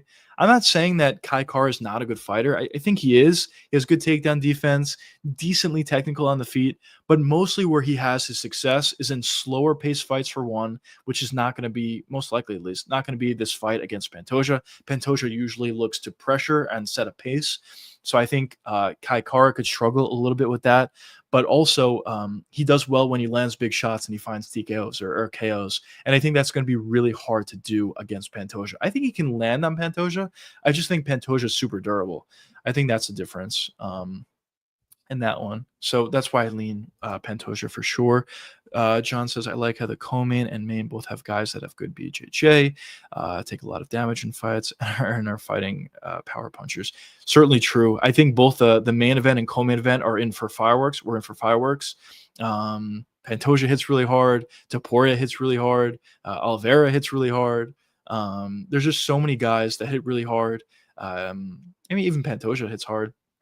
So yeah, in both the main and co-main event, good jiu-jitsu guys, Pantoja, Oliveira, and against guys who hit really hard, Kai Kara and Topuria. So yeah, should be really good ones. I'd be very surprised if either one of those fights don't end in a finish, and if either one of those fights aren't at the very least exciting. Mr. C says Christopher Ewart fights like DDP without the high guard should be a fun scrap. If he fights like DDP, yeah, that should definitely be a fun one. So I'm assuming he's super physical. I don't know much about him. I haven't seen him fight, so I don't want to pretend like I do. But yeah, if he fights like DDP, I'm assuming he's super physical. He'll probably take some shots. He'll probably hit really hard. Yeah, so should be good. I'm excited to see. I'm excited to see some newcomers in the UFC. I'm hoping he puts on a fun performance, and maybe we see some good things from him going forward. John says I'm going with Pantoja too, but he takes a lot of damage. This is the worry, I guess, with Pantoja, especially going up against a power puncher like KKF. He takes a lot of damage actually in a lot of his fights, almost all of his fights. When you look at the Urseg fight, Urseg was landing bombs, beautiful elbows when Pantoja was coming in, beautiful right hands, beautiful check left hooks. Maybe not so much in the Royval fight as the Urseg fight, but in a lot of his fights, Pantoja takes a lot of big shots. Even in his Kaya Sakura fight, he took a pretty big knee. In that fight, he was taking some shots up top as well. Takes a lot of shots. So that's the worry. If Kai Kara lands clean on this guy, I mean, he has an amazing chin. He's never been finished. He's super durable. But obviously the question is, can he take shots from KKF? KKF is really powerful for 125. So that's the worry. And I think I think that's why the line is where it is. Pantoja is a big favorite at a minus 260, I believe, last check. But I think he would be a bigger favorite if he didn't get hit as much. But yeah, so that is the worry with Pantoja. Mr. C says, I love Pantoja, but he's already commented. This is second best flyweight. Oh, and he grabs a torch and runs with it. Yeah, that's fair. I mean, listen, KKF is a very exciting fighter. He has done a lot of good things in the UFC. He does have a lot of finishes under his belt, and I wouldn't be completely shocked if he wins. As I said, I do lean with Pantoja, but KKF is a really exciting fighter, and I wouldn't be completely shocked if he's able to get a win, obviously. But yeah, thank you so much for the comments, boys. I really do appreciate it. But what else we got? What else we got? One other thing that I just want to mention quickly is, I do these live streams for fun. Obviously, that's the main thing I do it for. But of course, I would like to grow. I'd like to, grow, whatever. So just feel free to leave a super chat if you guys want to. Obviously, no obligation to do so. And if you guys don't want to, it's totally fine. I'm just happy you guys are here and happy you guys are just, commenting and chatting, whatever. And I really enjoy throwing your comments on the screen and chatting with you guys. But yeah, obviously, if you want to, feel free to drop a super chat, but no pressure at all. I appreciate you guys just for being here. Mr. C says Dariush is cooked, sadly. We'll see. I mean, I think for Dariush, he struggled a lot against guys like Oliveira, and he struggled against guys like Arman Saryukin because they were super physical. They were a lot faster than he was. They hit a lot harder than he does. But I think in this fight against Moicano, I think Dariush actually does have a chance. Moicano's not, he doesn't hit all that hard. And he's not super physical. He's not going to be faster than Dariush, or maybe he will, but it's not going to be a significant difference, I don't think. If Moicano gets on top, yeah, it's going to be tough for Dariush. Moicano's really good on top. I think we saw that against Benoit. He was able to get top control, and look what he was able to do. But you know, I don't know. We'll see what happens in this fight. I think this is a winnable fight for Dariush, but I'm not, I'm not saying that Dariush isn't done. He may be. I think we'll see in this fight. But honestly, even if he does beat Moicano, it doesn't mean that he's not done. We'll see where he would go from there. But that's a good point. Mr. C says Moicano is so similar to Oliveira, just downgraded. Honestly, yeah, decent striking, I would say, but worse striking than Oliveira. We're actually really good jiu-jitsu, but once again, worse than Oliveira. I would say really good top time. Honestly, on a similar par to Oliveira, both of these guys, I would say. I think a very underrated part of Moicano's game is when he gets top control, he does a lot of damage, and he controls his opponents really well. As I said, in that Benoit Saint Denis fight, we saw that extensively. Regardless of what you think about Benoit, maybe you think he's a little bit fraudulent or whatever. Throughout his entire career, every time that he got taken down, he was able to get up really easily. But in that fight against Moicano, he got taken down, and he not only was he not able to get up, he took a ridiculous amount of damage in that first round. So I think the top control and the damage that Moicano was able to land from top control is very impressive. But yeah, so he has those similarities to Oliveira. Outside of those, he also he's just, I mean, he's a good fighter, but he's just like a slower, slightly less technical, slightly worse version of Charles Oliveira that also doesn't hit as hard and also can't take a shot as well as Oliveira. So it's a great point, Mr. C. I completely agree. I think Moicano is very similar to Oliveira, just as you said, just downgraded in essentially every area. He's just like a little bit downgraded. It doesn't mean he's a bad fighter because Oliveira is so good. And honestly, I think we're even seeing Oliveira get better. But it's just the reality, I guess. But yeah. So let me throw your comment up. Just 1 second.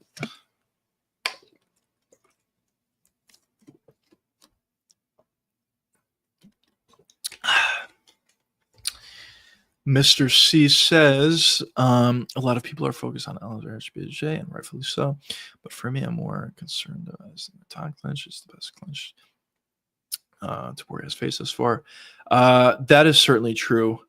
Yes, the jiu-jitsu is there. Obviously, if the fight does go to the ground, which I believe Oliveira is going to look to wrestle a little bit more in this fight, obviously you have to worry about jiu-jitsu or at least like submissions, obviously, when you're going up against Charles Oliveira, especially if the fight does hit the ground. But I do also agree with you that the Thai clinch of Oliveira is really good. He does do a great job at just just having success in that Thai clinch, and I do think it's going to be something that what's his face Topuria needs to worry about. But I have seen some training clips of Topuria in that Thai clinch, and when he's in those situations, he goes to the body. I think we're starting to see that a little bit actually, where guys are going to the body a little bit when they're in that Thai clinch just to get their opponents off of them. So I think Topuria is going to look to do that if we do see some Thai clinches, situations at least. But I do believe that it's something that Topuria has to worry about at the very least. Last two fights, Topuria pressured his opponents against the cage and got the KO. With Oliveira, I could see him doing more damage with the knees and elbows in the clinch. Also agree with you. Also, I think I think Oliveira is going to look to push forward a lot more than some of the other guys Topuria went up against. I was actually recently, or just yesterday, I was watching back Oliveira's second fight against Michael Chandler. He actually was backing up a little bit more than I remember. So maybe Ilias still will be able to pressure Charles Oliveira in this fight. But yeah, I think Oliveira is going to pose a lot more of a threat to Topuria than some of the other guys that Topuria has won up against, at least in his last two fights. Volk and Holloway are great fighters, but they don't have the same punching power as a Ilia Topuria. or sorry, as a Charles Oliveira. So I do agree with you. It's definitely going to be a different fight. The danger factors there. Oh, thanks so much, John. John donated $1. I really appreciate that, man. Seriously, thanks so much. Obviously, as I always say, don't feel obligated to do anything. Of course, really, really appreciate it though. I really do appreciate that. I'll give you a like there. Seriously, thanks so much. Obviously, as I said, I'm just it's just a hobby at this point. Obviously, I would like to make this a career eventually. If we can keep growing, I'm certainly going to be pushing very hard. Over the summer, I have a little bit more time. Um, and yeah, obviously, as I said, I have my live stream schedule coming out. I'll be doing a lot more live streams, and a lot more videos will be coming out for sure. So thanks so much, John. Seriously, I really, really appreciate that. I'll leave your super chat up on the screen.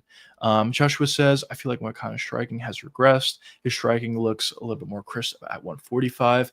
Honestly, I think I would agree. There was some sort of weird injury. I don't remember what specific fight, but there it seems like maybe in the Benoit fight, and ever since then, or maybe if it was even before the Benoit fight, it just seems like on the feet, Moicano, like he has the skill, I think, but he's just a little bit hesitant and he doesn't move as well as maybe he did, as you said, Joshua, at 145. So, um, so yeah, I would probably agree with you. But yeah, it's just interesting to see how Moicano looks in this fight. John says, once I get a job, thanks so much, John. I really do appreciate that. I really do. Anything, 1 cent would be really, really nice.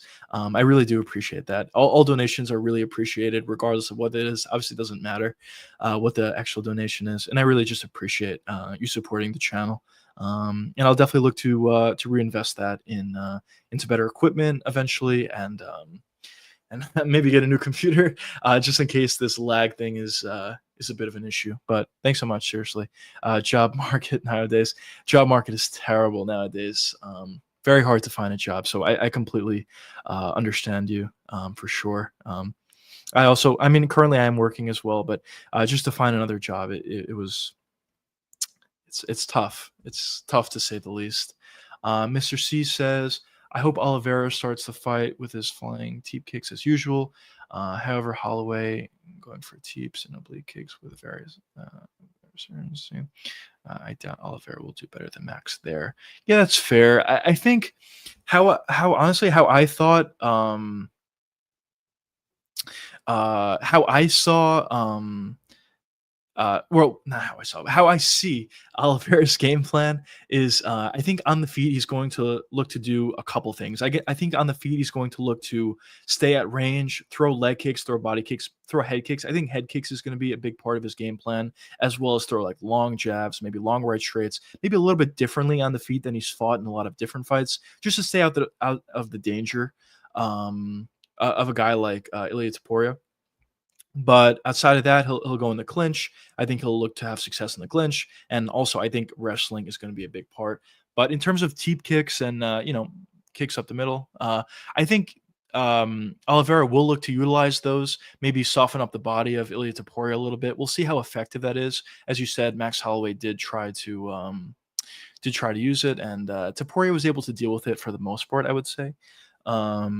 But yeah, so definitely interesting. Well, I'm definitely really interested to see what happens and how these guys look and what their game plans are. Mr. C says, can't send any coin from abroad, unfortunately. I appreciate you, though. Oh, no problem. Seriously, I just appreciate you being here, Mr. C. As I said, donations are appreciated. Super chats are appreciated, of course. But regardless, I'm just happy that you guys are here. And I really appreciate all the comments. Streaming has been really, really fun. And it's been even more fun just talking with you guys for sure. John says, I was going to interview for a company, but then they canceled the position because they're going to be filled internally. Yeah, that's kind of how it goes sometimes. It's just tough. It's hard to get an interview. And then even when you get it, the likelihood of getting that job, especially in this job market, is a little bit lower probably than it was in the past. Yeah, it's just difficult. The job market definitely is difficult. John says, pissing me off because I haven't gotten an interview in months. Yeah, that's what I was saying. It's just a tough market. But I completely understand you. But anyway, seriously, thanks so much just for being here. I really appreciate that. Mr. C says the head kick is there, but I can't remember the last time Oliveira landed that on an opponent. So the last time Oliveira landed a head kick on an opponent was partially blocked, but it was effective. Was against Beneil Dariush actually. In his finishing sequence, he partially landed a head kick. He hurt Dariush for sure. And from there, he was able to find the finish. So that was the last time he landed a head kick, but it was partially blocked. But outside of that, I agree with you, Mr. C. I don't remember the last time that that he was able to land a head kick. But Topuria, is a little bit shorter. Head kicks are going to be a little bit more available. And yeah, so we'll see what happens in there. Oh, Joshua, thanks so much. I'll throw your comment up on the screen. Thanks so much, Joshua, for the super chat. I really, really appreciate that a lot. I'll like your comment or heart your comment. But yeah, as I said, and I'm repeating myself a little bit. Super chats are really, really appreciated. I really appreciate you guys just for being here. So thanks so much. Thank you so much, Joshua. I really appreciate that. That was really nice. Mr. C says, good shot. I'll have to watch a Dariush fight back. Yeah, so I think it was a first round finish, but the first part of the first round was Oliveira got a takedown and was holding him down. And then I believe they got back up. Then I think Oliveira threw a head kick. It was blocked, partially blocked, but it hurt Dariush. And then Oliveira went, with his normal style where he's just, throwing a bunch of punches, a bunch of shots at his opponent, and he was able to finish him from there. But yeah, the head kick started it, I believe. I could be wrong, but I'm almost positive. The head kick started it. Mr. C says, John, yeah, that's why I left the U.S. Not many chops, so the ones you can get usually suck. Yeah, it's true, boys. It's unfortunate. I hope the job market gets better. But yeah, that's the situation, I guess, right now. But yeah, I hope you find something, John, and everybody else that's looking for a job in the chat.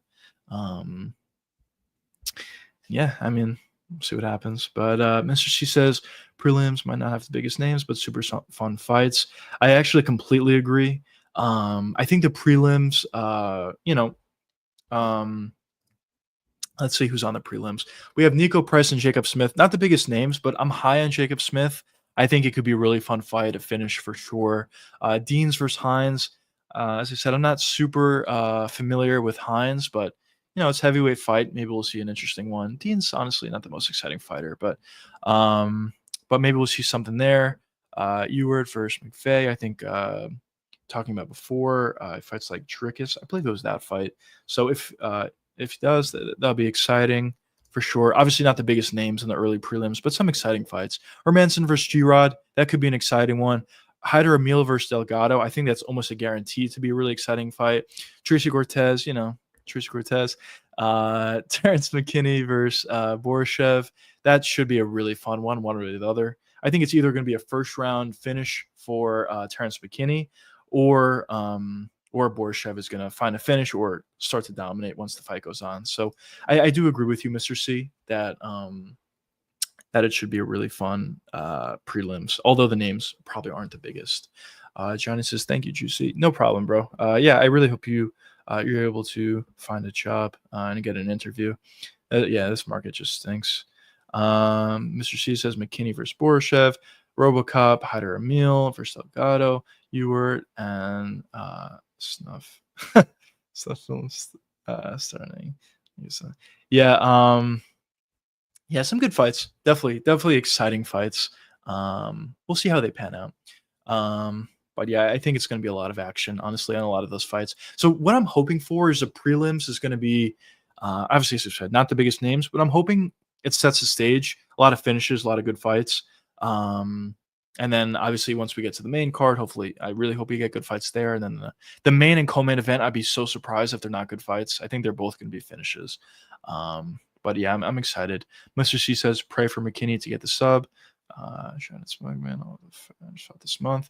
Yeah, honestly, I was pretty high on McKinney initially when he was coming up. I think he does have good skill. On the feet, I wouldn't say he's a good striker, but he's very physical and he hits really hard. But on the ground, he has legitimate skills. He can wrestle. He has good jujitsu. And there's a lot of things to like about McKinney on the ground. Um, but um, but we'll see. I guess we'll see what happens. I wouldn't be surprised whatsoever if McKinney lands a shot in the feet, maybe drops Borshev and submission from there. Let's see, this is that worked out for you. Understandable, says Mr. C. Yeah, job market.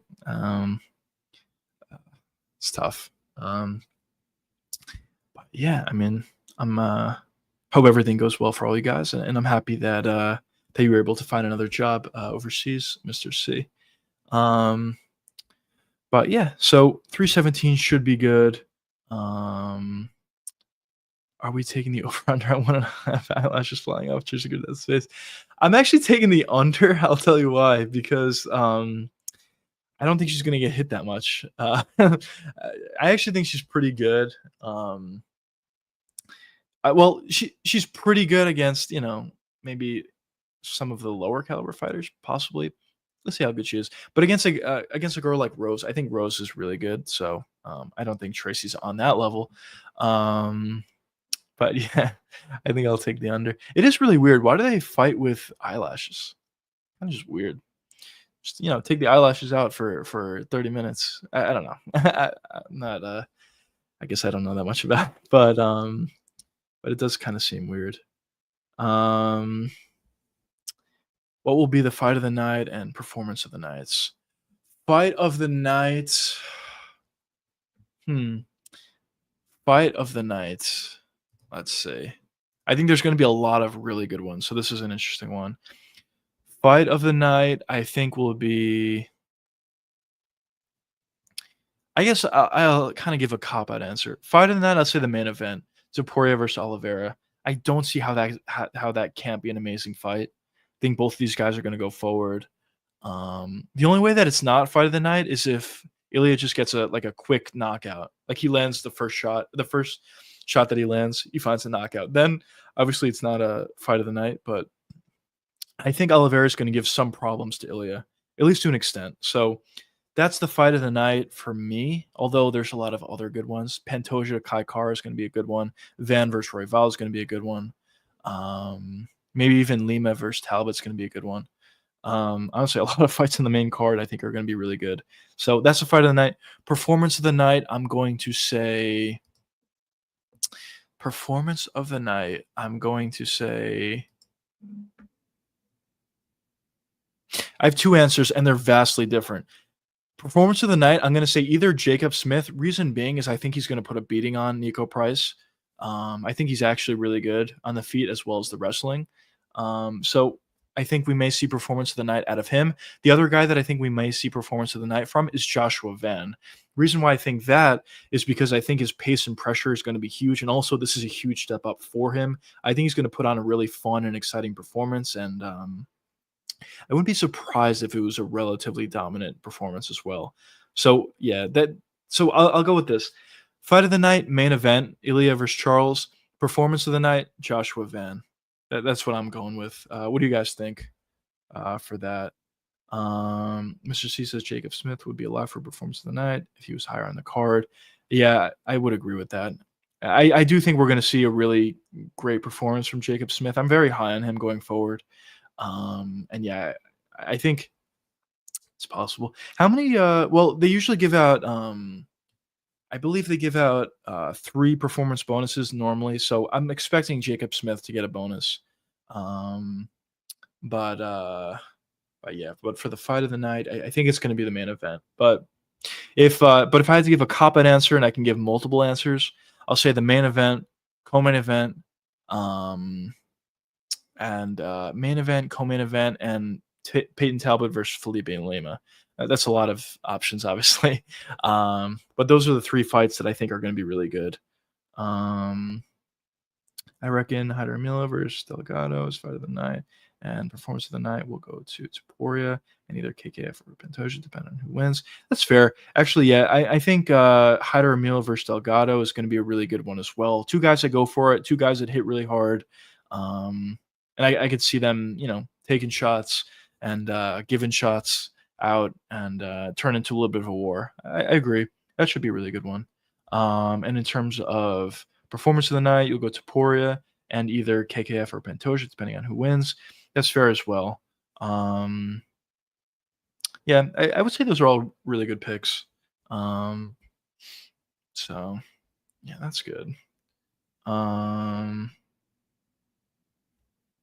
Let's see. But yeah, I would have to agree with that. I think we're in store for a really good night. A lot of really exciting fights. Honestly, like as you said, Mr. C, like the name value on this card is maybe not insane. I mean the main card I think is good, but maybe on the prelims. But I think in terms of the fight value itself, like this is gonna be one of those cards that we look back at and it's like, wow, all right, it like significantly overperformed. Or at least that's what I'm hoping for, and that's what I think will happen, honestly. But we'll see, of course. So many options though. Yeah. There's so many options for fight of the night. We'll see what happens in the night. Hopefully we don't get stinkers on a lot of these fights that we think are going to be good. But I don't predict that. I don't think that's going to be the case. Mr. C says, how many finishes do you think we get? More than Macau. Let's see Macau. How many finishes do we get on Macau? So main. Oh well, what was it like? No, was it like none? Yeah, there's like none. Definitely more than Macau. I completely forgot actually. But let's go through it. So let's start with the early prelims. So Ewert versus McVeigh. I don't know much about it, but based on what you guys are saying, maybe we'll get a finish there. But let's skip that. So Deans, I could see that going to decision. Jacob Smith, that's a finish, I believe. Hermanson versus G-Rod, I actually think that could go to decision, unfortunately. Hyder Emil versus Delgado, I think I could see it going either way, to be completely honest. I think it's going to be a war. The only reason why I think it may be not a finish is both of these guys could take a shot well. So I'm going to say great fight, but no finish there. Cortez, it's a women's fight, probably not a finish. McKinney versus Borshev, I think that's going to be a finish. So that's 2. Topuria versus Charles, almost guaranteed finish. Pantoja Kai Kara, high likelihood of a finish. Van Royvel, I don't think it's going to be a finish. Dariush versus Moicano, I also don't think it's going to be a finish. Talbot versus Lima, yeah, we'll say a finish. Actually, I don't know. I will say more likely a finish if Talbot wins. But if Lima wins, maybe he finds a submission. Let's just say. So I guess I got 5 finishes on this card, which is not bad. There's not too many fights in the card. But even fights that aren't going to be finishes, I think they're going to be good ones. Who has the most value to their name by the end of the night outside of Taporia? Who adds the most value to their name outside of the Taporia?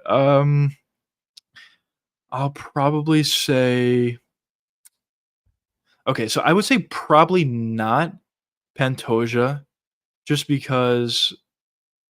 Not because it's not impressive to beat KKF. I think it would be, but I think people just kind of see him as, he's just at 125. They don't care about him that much. It's unfortunate. He's like honestly an all-time fighter, but I don't think he gets respect. So I'll probably won't say him. Okay, actually, who has the most value to them? I think Joshua Van has the most value.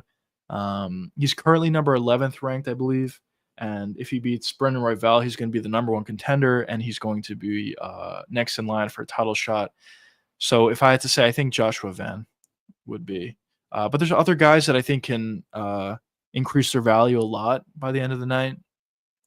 I think Felipe Lima could jump on the scene a little bit. He's a really good fighter. Hasn't fought in the UFC too much. But I think but with a good performance on the main card of a pay-per-view, especially the main card of a International Fight Week, I think people can see his name a little bit and then maybe give him a little bit more respect. So I think he could potentially do so. Mr. C said Pantoja deserves to be in the top 5 pound per pound if he beats KF. By the way, how was it? The heavyweight hasn't seen efficiency. First of all, I would definitely agree with you with the Pantoja one. I think he's widely disrespected only because he's small, because he fights at 125. But listen, when you look at his career, it's been insane. Bunch of title defenses already. I think he's going to beat KKF. That's another title defense added to his record. He beat a lot of contenders. A lot of the guys that they're talking about him fighting, like Manel Kopp, he already beat him before. So he's kind of, lapping some of these guys. Joshua Van hasn't fought yet because he just got to the UFC, but he's beaten so many guys. So I definitely think he should be top 5 pound for pound, maybe even higher, to be honest. I got to look at the list. And how wild is it that heavyweight hasn't seen a finish in over 3 months? That's honestly insane. Um, that's the thing about heavyweight though. Like the skill's not there. So if they're not getting finishes, heavyweight's really not exciting, to be honest. That's pretty crazy. Um, yeah, honestly, that's it's really nuts. So yeah, hopefully we get a heavyweight finish on this card, but I don't think it's actually very likely. What do we have? Only one heavyweight fight on this card. It's yeah, we only have one heavyweight fight in the card, which is Dean's. I mean, he's going up against a newcomer. We'll see. But Dean's doesn't really push the pace all that much, at least from what I remember. So I'm not super confident that Dean's will be able to get a finish. Maybe he gets finished, but he has a pretty good chin at the same time.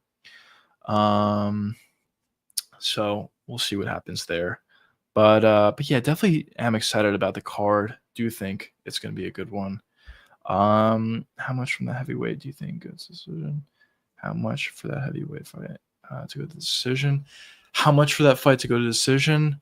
I think it's relatively likely, actually. Let's take a look at the odds. Let's see what they're saying.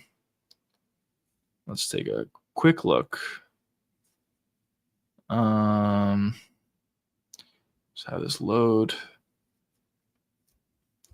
Let's go to prelims. We'll go to Dean's method victory. Oh, wow, I'm actually very surprised. All right. Maybe I'm off on Dean's, but I've seen him fight a couple times. He doesn't push the pace that much. Maybe Hines does not seem to be that good. I don't know. But Dean's by KO is minus 145. Dean's by decision is plus 430. So maybe I'm off basis here. But honestly, it might be good value. Will the fight go the distance? Yes, plus 280. I don't know. I might be off basis here. Don't take that betting advice because I haven't done too much research in Dean's. But just from my memory of watching him fight, he doesn't really push the pace that much. But I guess we'll see. So in my opinion, I think this fight will go to the decision. But according to the betting odds, they don't think so, and they're pretty favored that they won't. Mr. C says, "Got to work now." Thanks so much for joining the stream, Mr. C. I really appreciate it. Thanks for the questions. And yeah, it was really fun. Thanks so much. And we got a stream tomorrow if you're available, of course, at 8 p.m. Eastern. And yeah. What else do we got here?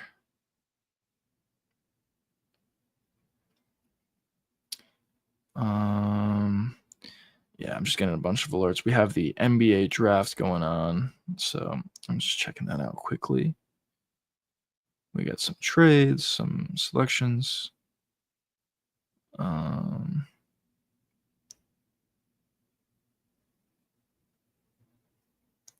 But yeah, I mean, it's been a really fun stream. We've been streaming for 2 hours. In the beginning, it was a little bit slow, I guess, but thank you guys so much for the questions. I really do appreciate that. Thanks so much for the super chats. I also really appreciate that. It means a lot to me, and it does go a long way for confidence, and then also just I would like to make this a living for sure, and I just really appreciate everybody for donating and as I said, also just being here. I mean, it's really fun. So thanks so much again, Joshua, and thanks so much again, John. I really appreciate both of you. Really nice of you boys. But yeah, so should be a good one. Obviously we're gonna hop on stream tomorrow. I'm sure we're gonna talk more about UFC 317, maybe some additional bets if I see. Mr. C just mentioned the Dean's fight, and I was just taking a look on that fight, and fight The fight goes to decision is plus 280, so I think maybe that could be value, but I have to do a little bit more research before I give out that advice. But that's potential value, I would say, on that one. But yeah, I'll definitely do some more research into possible value on these cards or this upcoming card, and I'll uh, I'll do so for cards to come. Wow, actually, Jack Hermanson's value changed a lot. He's plus 180 now. Wow. All right. But yeah, anyways, if you guys have any last second questions, let me know. If not, I appreciate all of you for being here. Once again, a special thank you to Joshua and to John. I really appreciate both of you. Thanks so much. Thanks so much for joining the stream. I'll see you guys tomorrow, 8 p.m. Eastern. It's been another amazing stream. John Jones videos out now if you guys haven't seen that yet. And yeah, also another video coming out on Friday. But see you boys tomorrow. Thanks so much for being here again. Thanks so much for the super chats and everything to both you guys, Joshua and John. And I'll see you guys later. Peace out, boys.